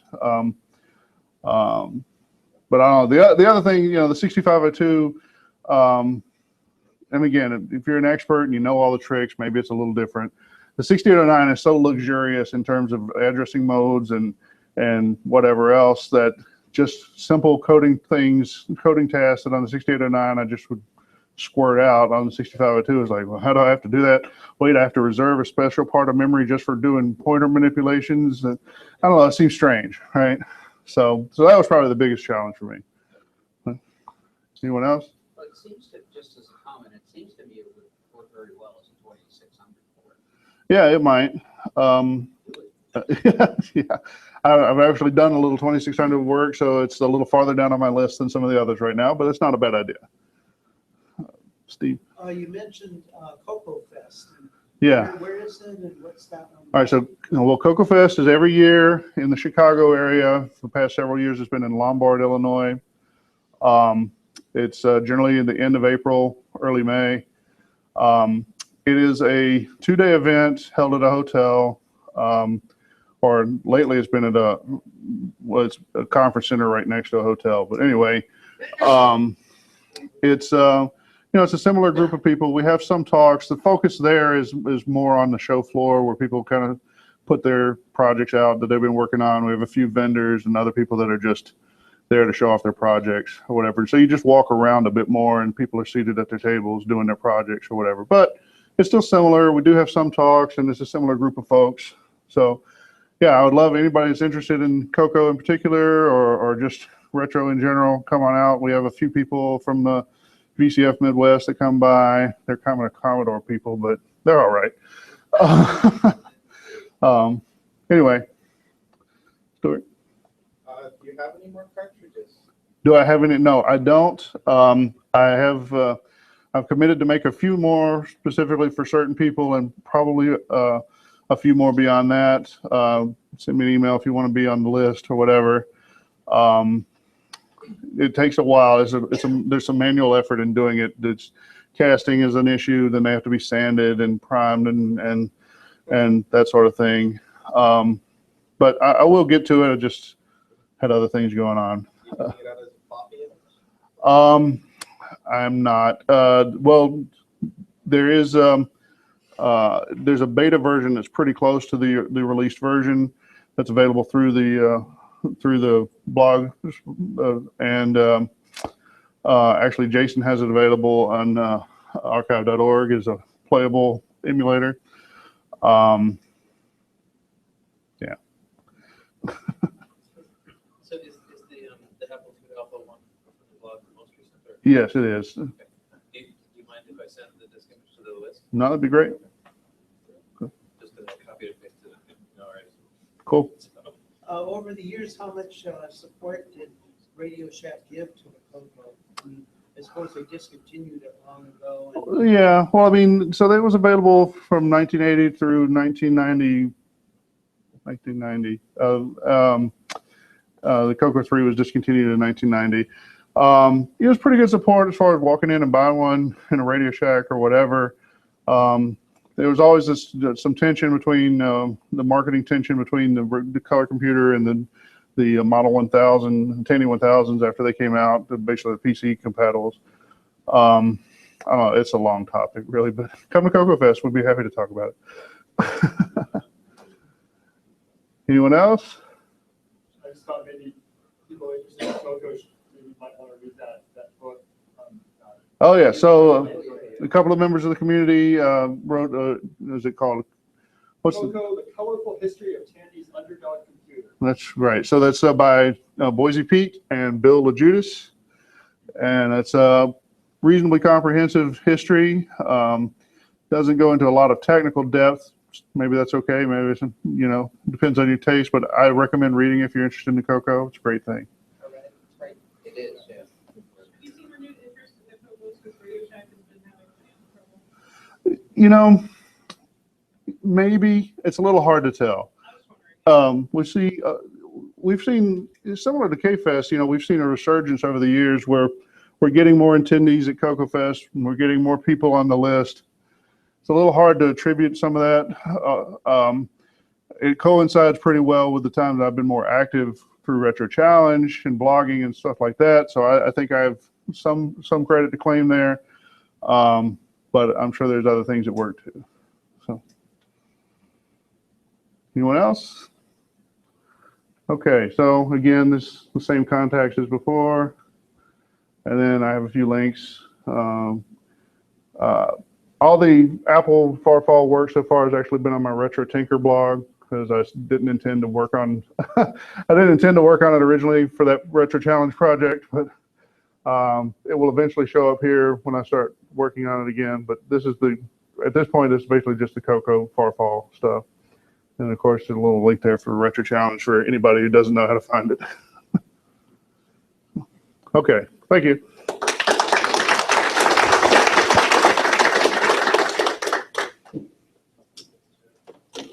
Session is until 11:15, so we got a little bit of time.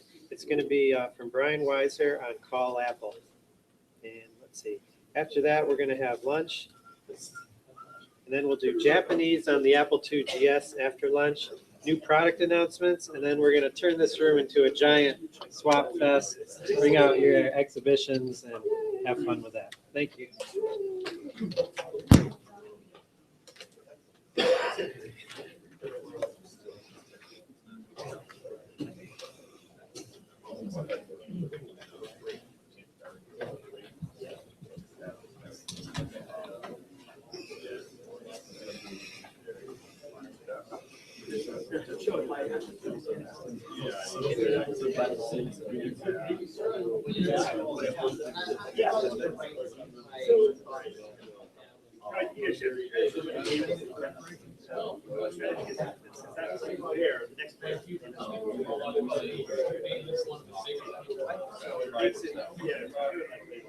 Way more challenges.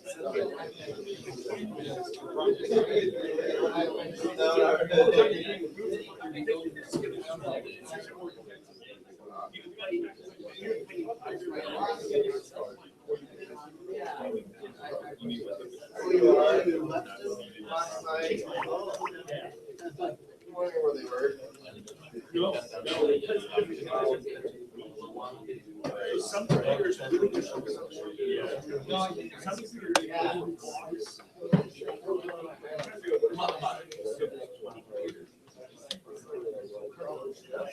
So, and it's funny because like they were all we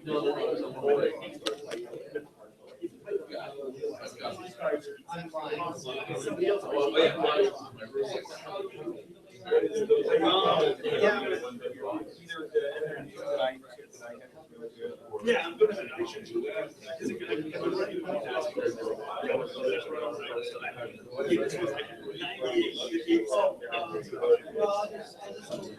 So it pretty much does. This is fine. This is yours. Yeah. Let's see, we're gonna try, sometimes oh,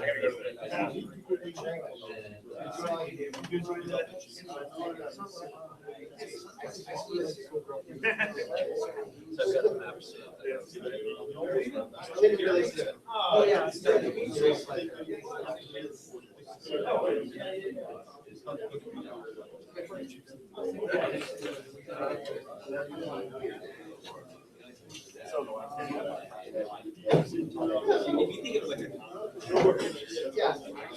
Oh, I got it.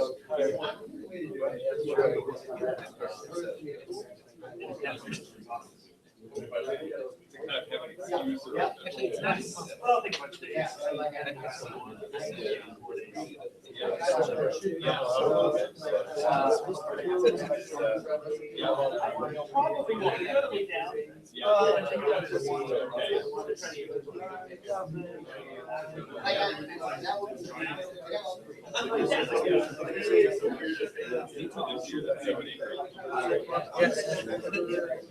no,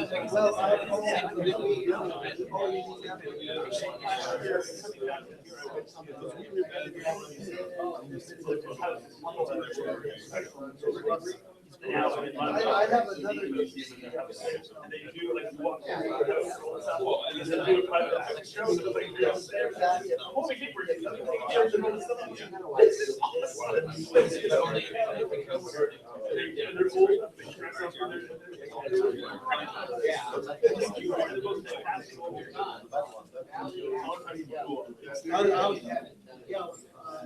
I'm leaving.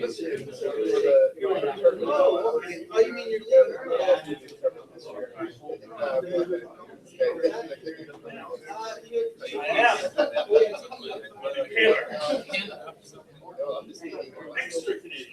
How come you don't say switcher? Yeah, I did that. Saying goodbye. Oh, that's great. Thanks for all you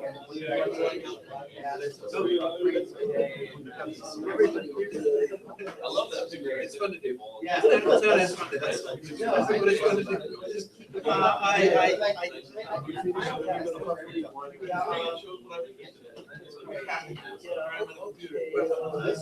Yes.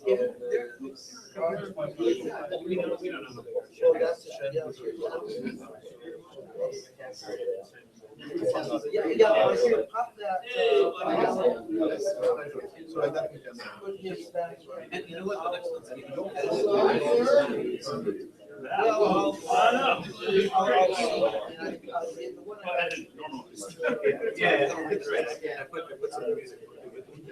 take care, guys. Oh, yeah. So you see it. Yeah, no, it's a very fun. Yeah, very fun. That was fun. When you guys do this, I take it. That's why I came over. No. He's still alive. I know, I saw that. I thought it didn't.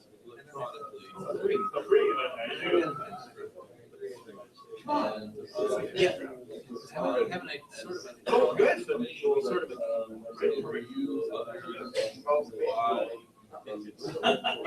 Yeah. It turned out to have a code.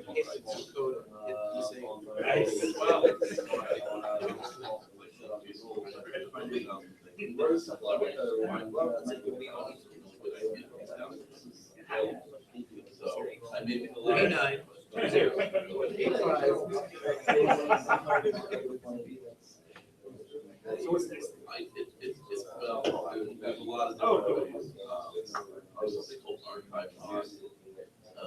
lot of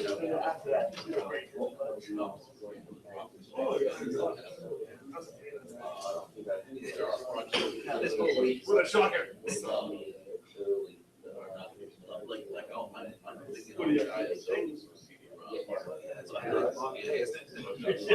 It's two very long. So I'm assuming that whoever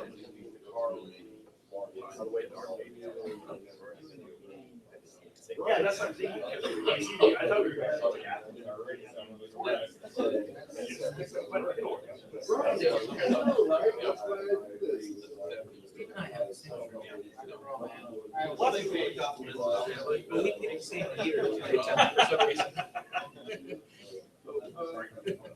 What I'm excited about is I want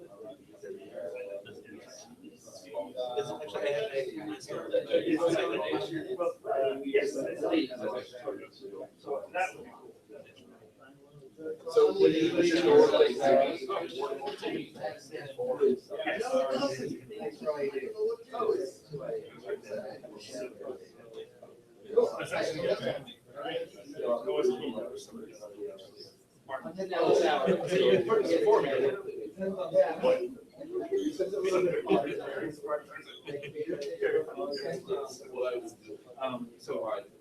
yes, I could actually probably knock that out.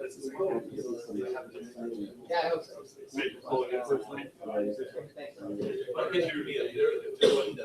Yeah, so yeah, basically,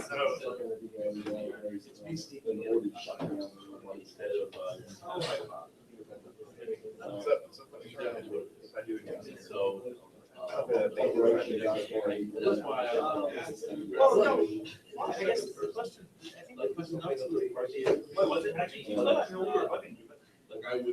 Yeah. I don't know what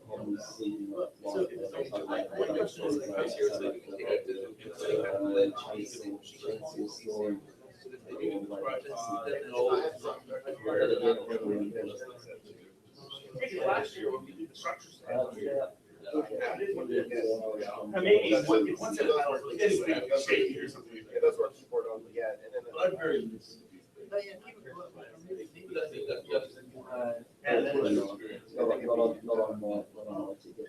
Or you each get, you control more steering.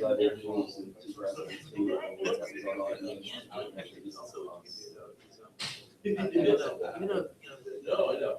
You're like, That was very wrong. That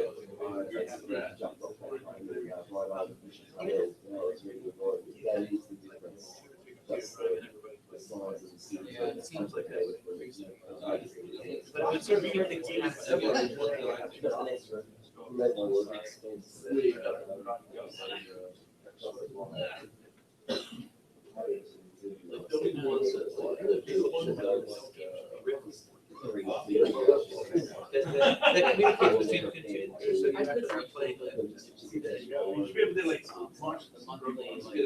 Before. Some sort of rule. You should.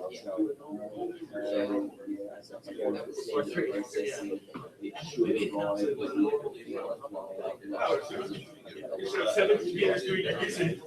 Yeah.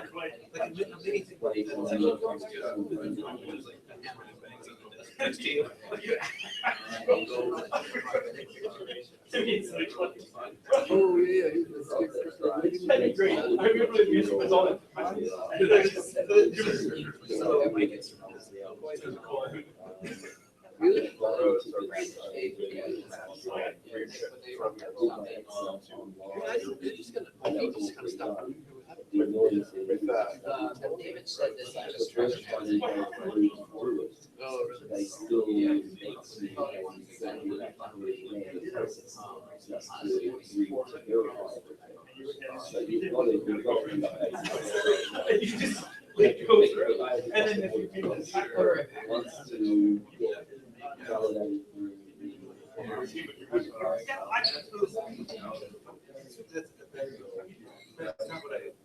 No, but that's pretty excellent.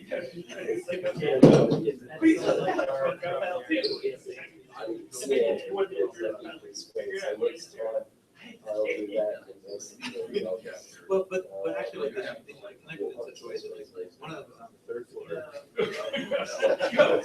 I heard a meeting. That might be a little much.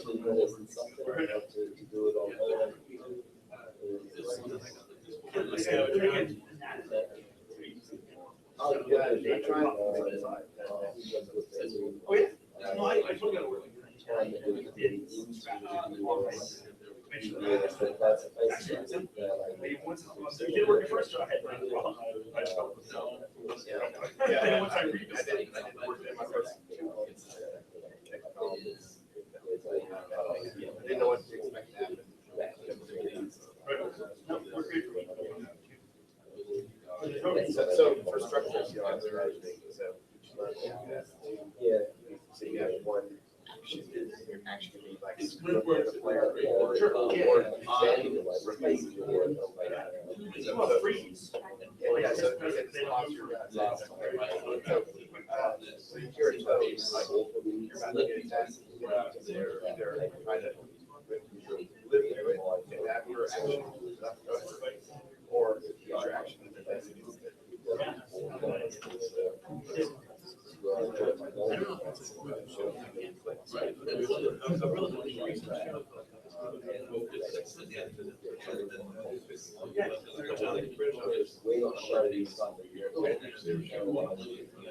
Oh, sure. So it's probably written by somebody who show has come up in the US. Yeah. But anyway, so this.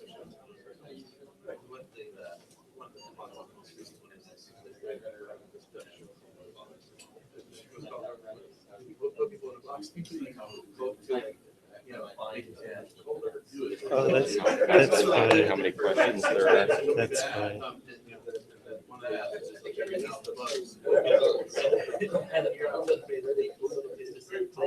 Are you gonna need Wi-Fi? No. Maybe I'll just in case I'm gonna get it. At least I'm not anticipating it. Hey Jay, could you do the Wi-Fi password for me? Yeah. ED7.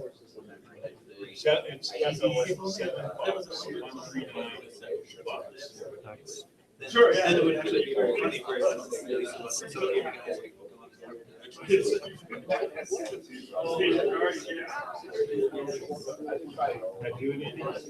Thank you.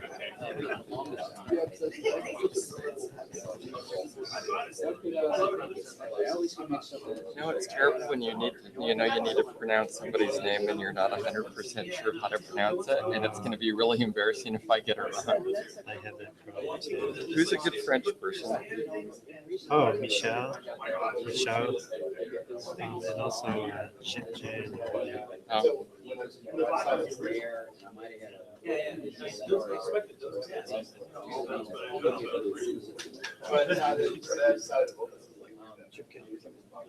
Right. So I had that for a while. After that, successfully IBM compatible. So it all gets kind of boring after I think every day.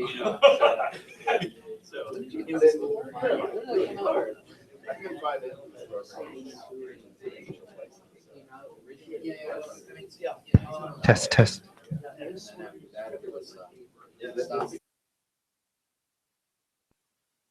Doing the right thing, creating following. Oh, sure.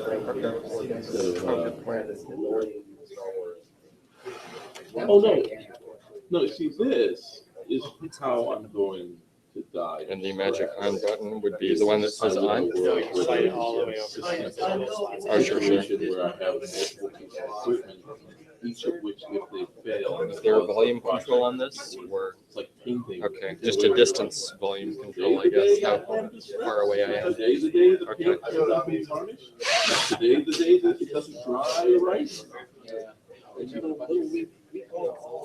Oh, especially Good. because I hear Let's see. the environment, which is why when I interview people here for my documentary, Yeah, I just like being on time. generic background, it was well lit. Oh, that's fine. No one's gonna see anything incriminating.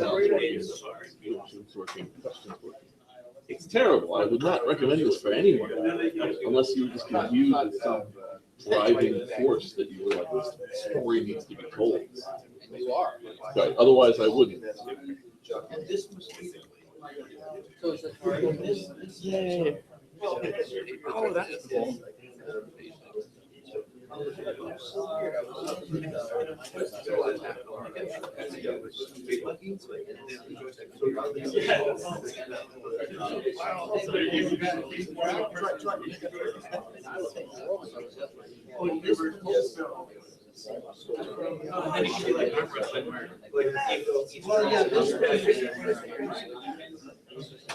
These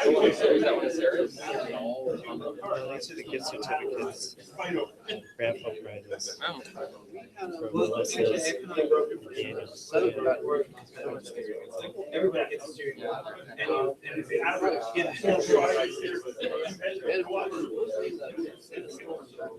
here, let me try.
Let me try putting back in. Everything kind of swap around, but it was still like great.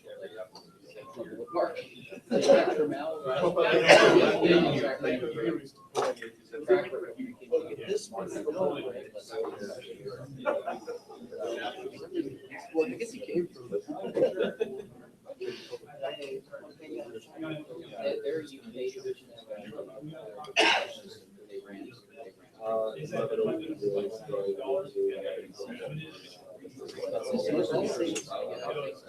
Well, let's see.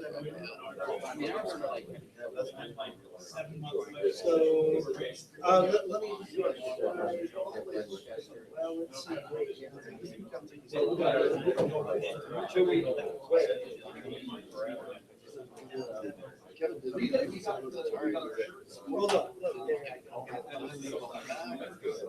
I know that was amazing.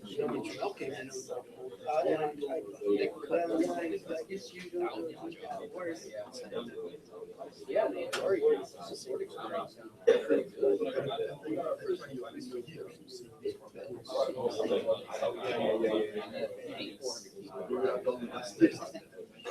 support experience. Yeah, it's really kind of the story. It's like an extension. Yes, yes.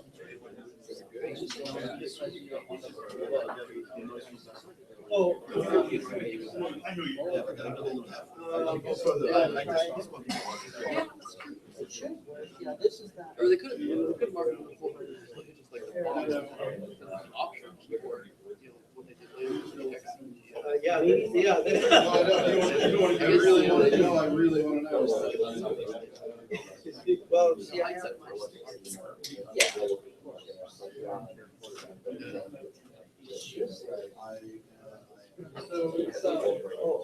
Yeah. I mean, you kind of wish everything could stay around, but you know, a lot of respects to things like that.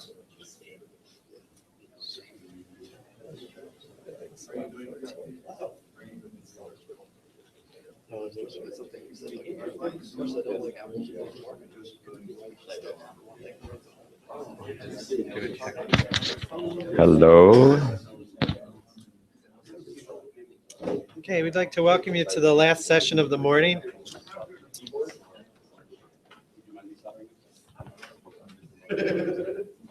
Brian Weiser is going to give us an update from Call Apple. Thanks, Brian. Good morning, everyone. So, Call Apple. The beginning part of this presentation might be a little bit of a recap for you, for those of you who were here last year. But we always like to give a nice general introduction. Call Apple was probably one of the oldest user groups, originally formed back in 1978. Of course, Call Apple magazine. So it's been around for quite some time. CallApple.org is our primary news site. And we always like to let everyone know just who is behind Call Apple. We've got Bill Martens, who worked with the founder Val Goulding back in the day and is the current head honcho, obviously a football fan. Some guy that likes Firefly right there. I'm Brian Weiser. Good old Jim Maricondo of Twilight 2 fame, the screensaver for the GS. And good old Javier, the retrobriding king. So, yep, he's been writing articles for us, and there's going to be an article posted with his retrobriding formulation and his spin on how to do it. So I know I'm looking forward to it. And as you can see, there have been many people involved with Call Apple over the years. We've done 7 different publications, over 10,000 pages published. One of my favorite covers. So this is how the website currently looks. We've, in the last few months, we put up an updated banner, so it's a little more modern looking, and it is completely volunteer supported. So I did want to say, if any of you want a writing outlet for whatever you're interested in, it doesn't have to be Apple, it doesn't have to be retro Apple or modern Apple, which we certainly focus on. We're trying to focus on all technologies, certainly with an Apple emphasis. But we've got one gentleman that's writing a photography column for us. So anything you want to write about, if you want to contact us, we'd love to have your assistance. And we announced this last year, the Mac A.P.P.L.E. This was the Mac specific run of Call Apple. We've got 14 issues online right now. There's 14 more coming soon, and 4 that we are missing if you happen to have any to fill in the holes we've got. And we are going to publish a new index in 2016 of all the issues. And this is available just for paid members. Apple Archives is another one of the sites we run. Also did a new banner for that recently. It's just a general repository for a lot of different magazines and software and manuals and so forth. But it's a great resource if you just want a one-stop place. Applied Engineering, which is one of my real passions. No real updates for this one this year, just reminding you we do it. Beagle Brothers, yay! Yeah, this is, Beagle Brothers was probably my biggest influence besides Woz when I was growing up. And it is considered to be the official Beagle Brothers site and has been contributed to by the original founders of Beagle Brothers, like Randy Brandt and Mark Simonson and Bert Kersey and so forth. And we do have more updates coming soon, but we've been rather distracted this year with a number of things. Good old Australian Apple review. We put all these OCR issues online last year, but it's a good publication for all folks. Virtual Apple.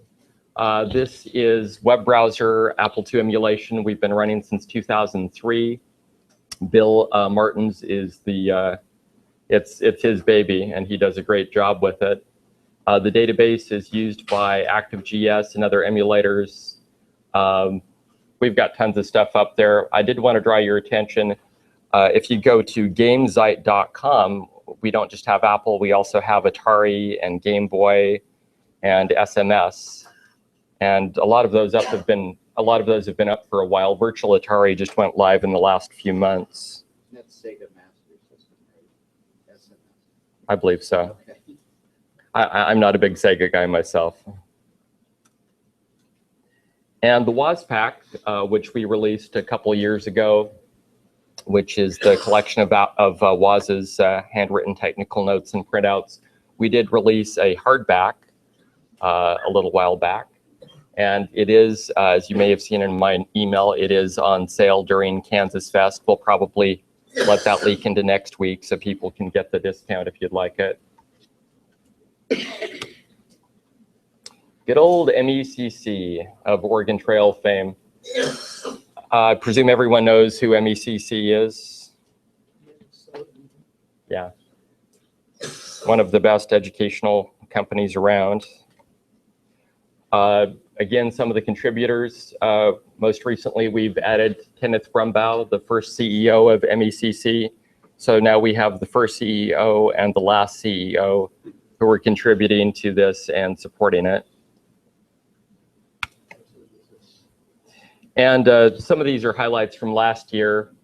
What you can get at mecc.co, product glimpses, teacher guides, student handouts.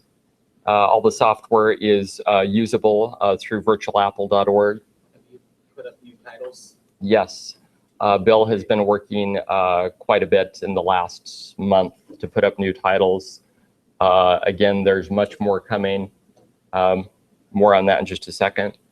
So that's what the glimpses look like. These are all newly made. It's not old manuals. We're basically retypesetting, putting in new graphics, making things more usable with the guides as well. So the big changes, it has been reorganized, so it should be easier to find things now. Things are organized by category, or by subject rather. And we have added a few dozen titles, but as I said, there's more to come. We've been, like all years, we're really distracted with a lot of things that grab our attention. And we've spent, we started this early this year. We've spent over 2,000 hours of production. It's one of those projects where we thought, oh, yeah, let's do that, and we can get that out in a couple months, and it always ends up being a little bit more involved. And that's What's Where in the Apple. Is everyone familiar with this publication of old? So this is the newly designed cover, keeping, of course, the updated, redesigned retro Apple, which I really love. But this was a guide to the Apple II, the II Plus, and the IIe back in the day, late 70s, early 80s. And it was done by Dr. William Lubert, and Phil Daly did the IIe index. And that's the back.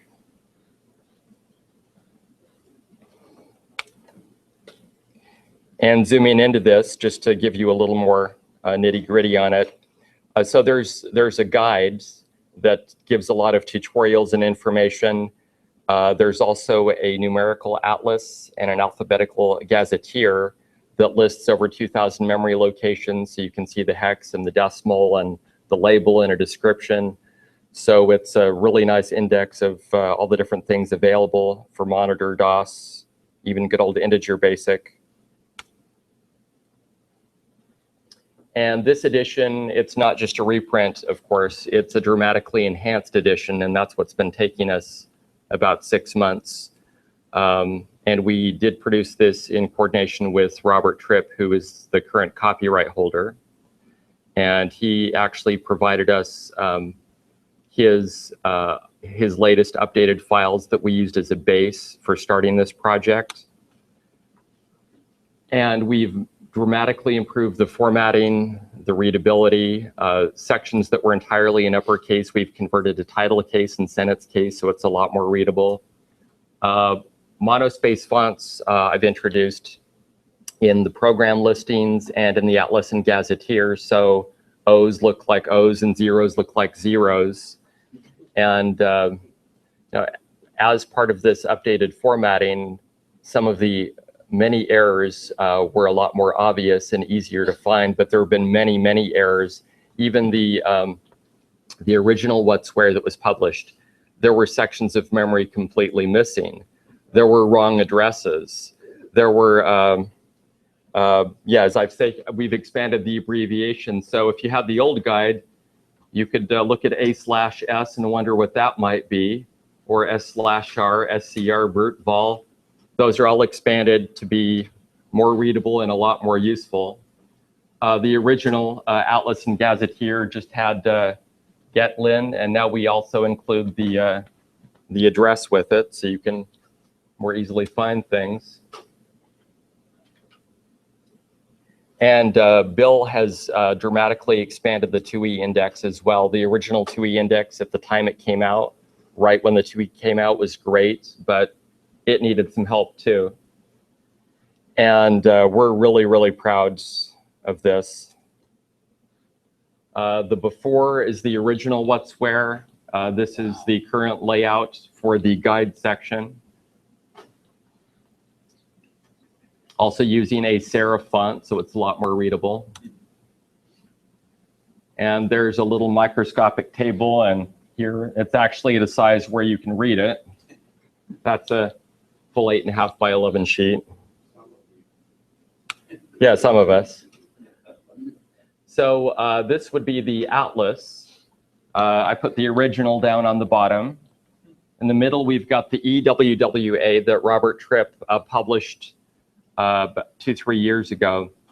And that was strictly a Kickstarter attempted funding for a PDF-only release, which still, he fixed a lot of things, but there were still numerous errors to fix, and also all the uppercase to deal with.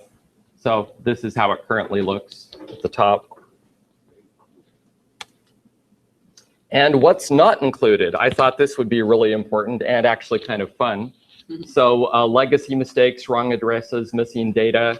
I about fell off the chair when I read the get none label, or a hi men. Perhaps we're all that way from time to time, instead of hi mem. And JSR here to find out where one is. One what? So a lot of this took some research to figure out what the authors really intended. And then last but not least, we are not including, for everyone's benefit, Bill doing an audiobook version of this. As part of the proofreading, you know, Bill's on one end with an original What's Where, you know, we're Skyping, and I'm going through things line by line correcting. And, you know, he's reading things like $E746 through 6330, get num, SC, blah, blah, blah. We figured it would be great if somebody needed a sleep aid, but we thought better of it.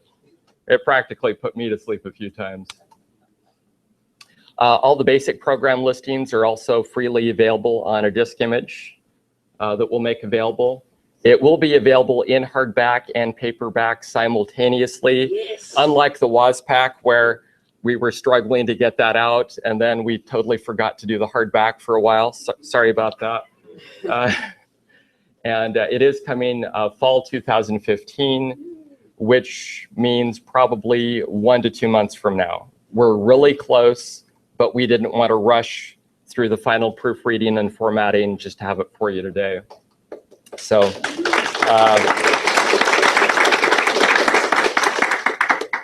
and sure. Scan it and no, don't do that.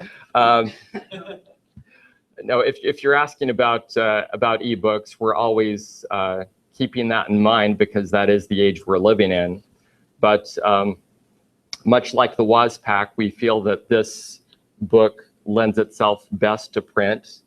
And while the WASPAC was more a work of art with Waz's original notes and printouts and handwriting, it's just handy having a paper reference. We'll certainly keep that in mind. But much like JuiceGS, we find that the print format serves us best. You know, I disagree because this is a reference that's meant to be used. And it would be handy for searching, obviously. It'd be handy for searching, handy for, being able to have your iPad next to your Apple II. I totally agree. I totally agree. Yeah. I search EWWA all the time. I use the PDF of that intermediate version 3 years ago. So I would definitely use the PDF of this if it exists. But I understand the issue. And yeah, there's also time issues and so forth. And every time you go to it, I mean, just to go from paperback to hardback takes a round of formatting because of margin differences and so forth. So no, we're definitely keeping it in mind, but this is what's going to be available. Yes. So I'm not advocating for hard copy or paper online. I appreciate you acknowledging JuiceGS sees the value in print. What I'm curious about is Bob Tripp's intentions, because his Kickstarter 3 years ago was for an e-book edition. It was PDF specifically and only. Oh, okay. There was no print version associated with that. It was purely PDF. So did you two come to a consensus about what format this should be? There's apparently been some evolution in his desires. The evolution was purely we wanted this book to live again, and we wanted to do it the right way with, his participation. In fact, let me finish answering that question in just a second. Before I forget, I did want to say that not only did Bob Tripp provide us his files from the EWWA as a starting point, but he's also written a fantastic foreword and a history on the evolution. So there's new content that way as well, which I always feel is worthwhile to add, to actually hear from the people who created things back in the day. But he didn't have an opinion one way or the other, or a specific desire or request. It was more, just the business of, we would like to do this, what's involved with that. And it's really our decision entirely on what formats are available. Yes? Is it a spiral fold flat format? It's not spiral. Okay. See, that makes it useless to a lot of us because it won't Why lay the second flat. edition? I mean, I just think a reference like this should be as easy for programmers to use as possible. And that's why we've gone to great lengths to make it more useful. But not being able to lay flat. Guys, they've done all this work to bring something back to life. Yes. By the second edition. Would it be better if we didn't release it? No, I mean, it's a good idea, but to me, releasing it you've done all this work, okay? So to me, releasing it as a PDF or an EPUB is a very small thing, a very easy thing to do. Actually, the EPUB is really hard. Well, okay, PDF is okay, so Yep. scratch EPUB. EPUB, no good. Okay. I would say the hardback is probably the way to go. That would be my preference. And we'll certainly, if everybody, I'm not gonna buy this. I know, and we certainly want everybody to love it. We are going to self-publish again through Lulu. If they have a spiral bound option and there's a demand, and it certainly sounds like there is, we would certainly make a spiral bound option if that's an option through Lulu. If it's not an option through Lulu, then we probably wouldn't be able to do it. But yeah, it's not out yet, so we're certainly very happy to add a spiral bound option. I don't know if they do or not, but they may have in the soft cover, they may have a lay flat option. That has like some extra stuff on the ends of the center, the spine, that allows the book to fall open naturally. I don't remember seeing that, but I'll certainly take a closer look. I've done books that have that type of binding. I don't know who offers it, but it is something that's available elsewhere. So, Cool. Well, we'll definitely make spiral bound available if it's an option for us. So. You can wait 20 years and read it on the internet. Archive. You can scan it yourself. You can make it more PDFs. So, yeah, it'll be, I'm not sure of the exact page count right now. It'll certainly be more than the original, and more because of a more readable, larger font size as well. So that's it for what's where in the Apple. Now we had big distraction project number 2. Yes, we definitely felt smashed during production of this, and that is Structurous for iOS. Produced in partnership with Martin Hay, of course. Where's Martin? Yay! Martin is an awesome programming genius.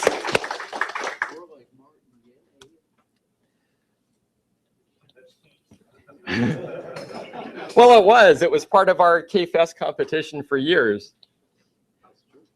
So it was revised by Martin Hay, Bill Martens, myself, and Olivier Gogol. Sorry if my pronunciation's off. I'm not French. I'm German. And we also have in-game music from Tomoki Takamori, iOS touch controls, and newly designed levels and scoring that Martin did exclusively for this edition. But to be clear, this is not a rewritten, this is not an iOS-ified Structurous. This is the Apple II Structurous with iOS interface. Right. Thank you. This is preliminary, but of course your exciting title page, play, help, and credits, because of course we all need a little help to figure out how to play this complicated game. And that's a screenshot of the gameplay, your basic up, down, left, right, pause, and exciting death messages when you die. Boy, life is short is one of the many exciting messages you'll get to read when you die, as we do all the time. one day you will die. That is true. Now, as far as the audio, I hope to have a video available to show you so you could actually see, but it just didn't work out. However, I do have the app running on my phone, and let's see if...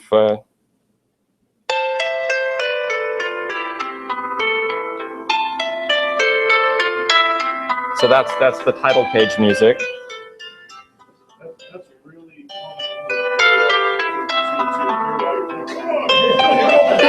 But again, this is the title page to lure you into a false sense of security before you start the game. There's supposed to be a Zen element to this somewhere. Right. Now, I apologize. As I said, we were rushing to get this together. The in-game music, which of course would demonstrate the insanity, is not available to play. However, I was talking, let me at least play the death sound again for you. You will hear it a lot.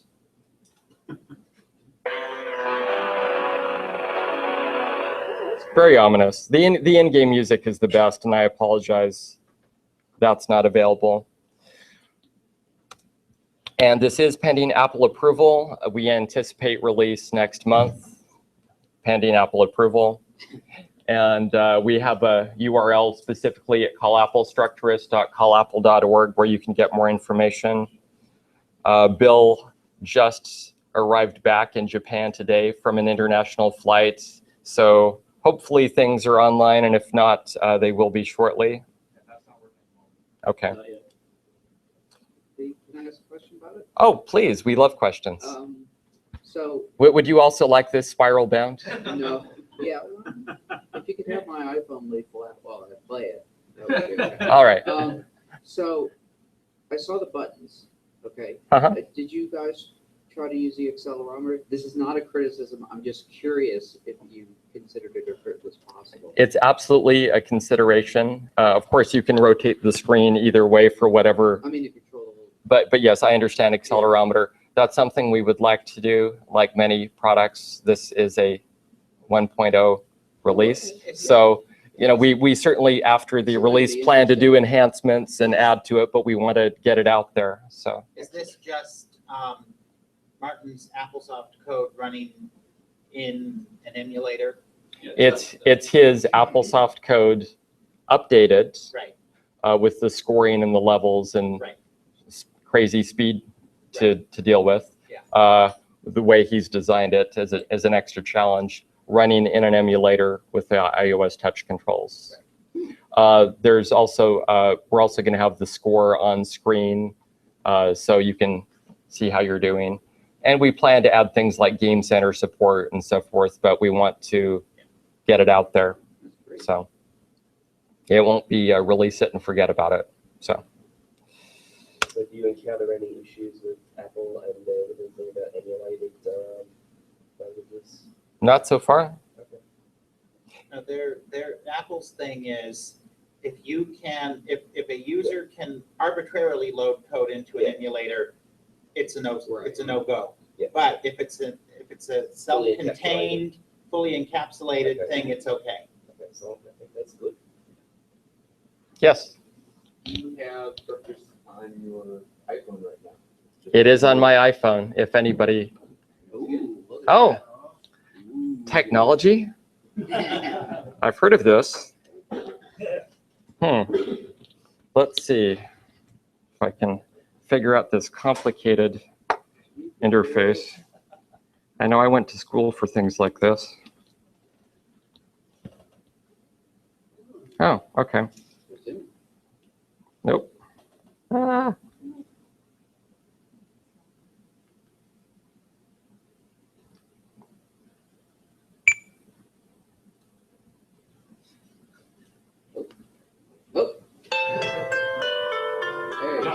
Okay. So the very exciting credit screen. And the help.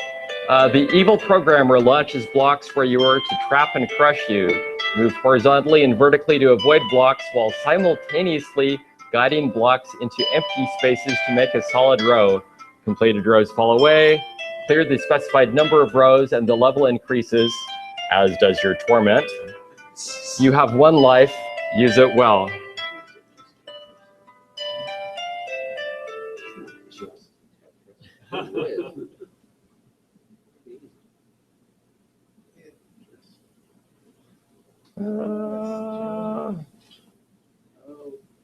Will he beat Ken's score? No, I think not. You just bit the dust.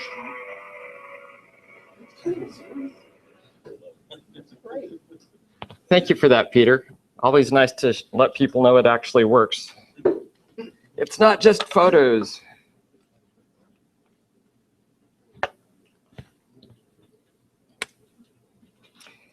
And just so we don't sound like everyone else, two more things.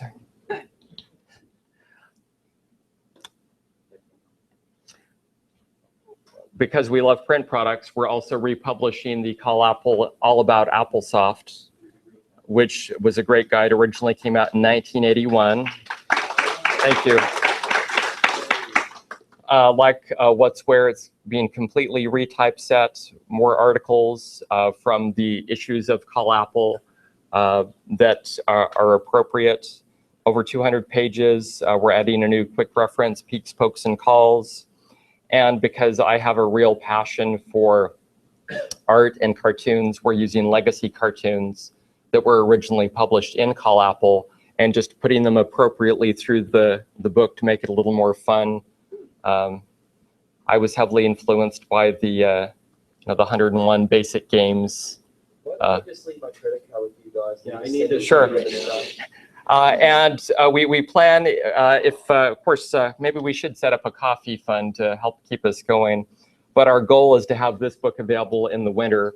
Obviously, this is on pause until What's Where comes out. We're not doing both simultaneously. This begs the question, do the other Call Apple in that like this too? That's a very interesting question. Would that be of interest? DOS, all about DOS, certainly. That is absolutely the plan. If there is sufficient interest and this sells well, if we sell 10 copies, then probably not. We're hoping there's more interest with the programmers out there. So we would certainly like to see all about DOS, all about Pascal, certainly all about DOS. I'm not sure. You know, we'll have. Pascal seems to be geared towards Pascal 1.1. Yeah, I think all about DOS would be fantastic, and that would certainly be the next one we consider if sales are good. And also, this will have an introduction from Don Williams. And then the last item is just this.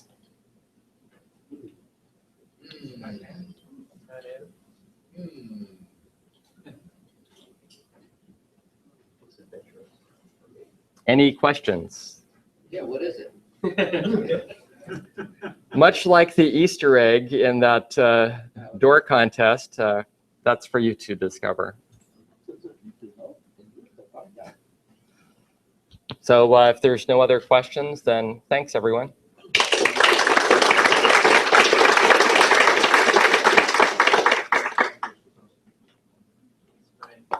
Thanks. Does anybody have any announcements to make? Then next is lunch back here at 1:30 for Ian Johnson's Apple II GS Japanese presentation. There's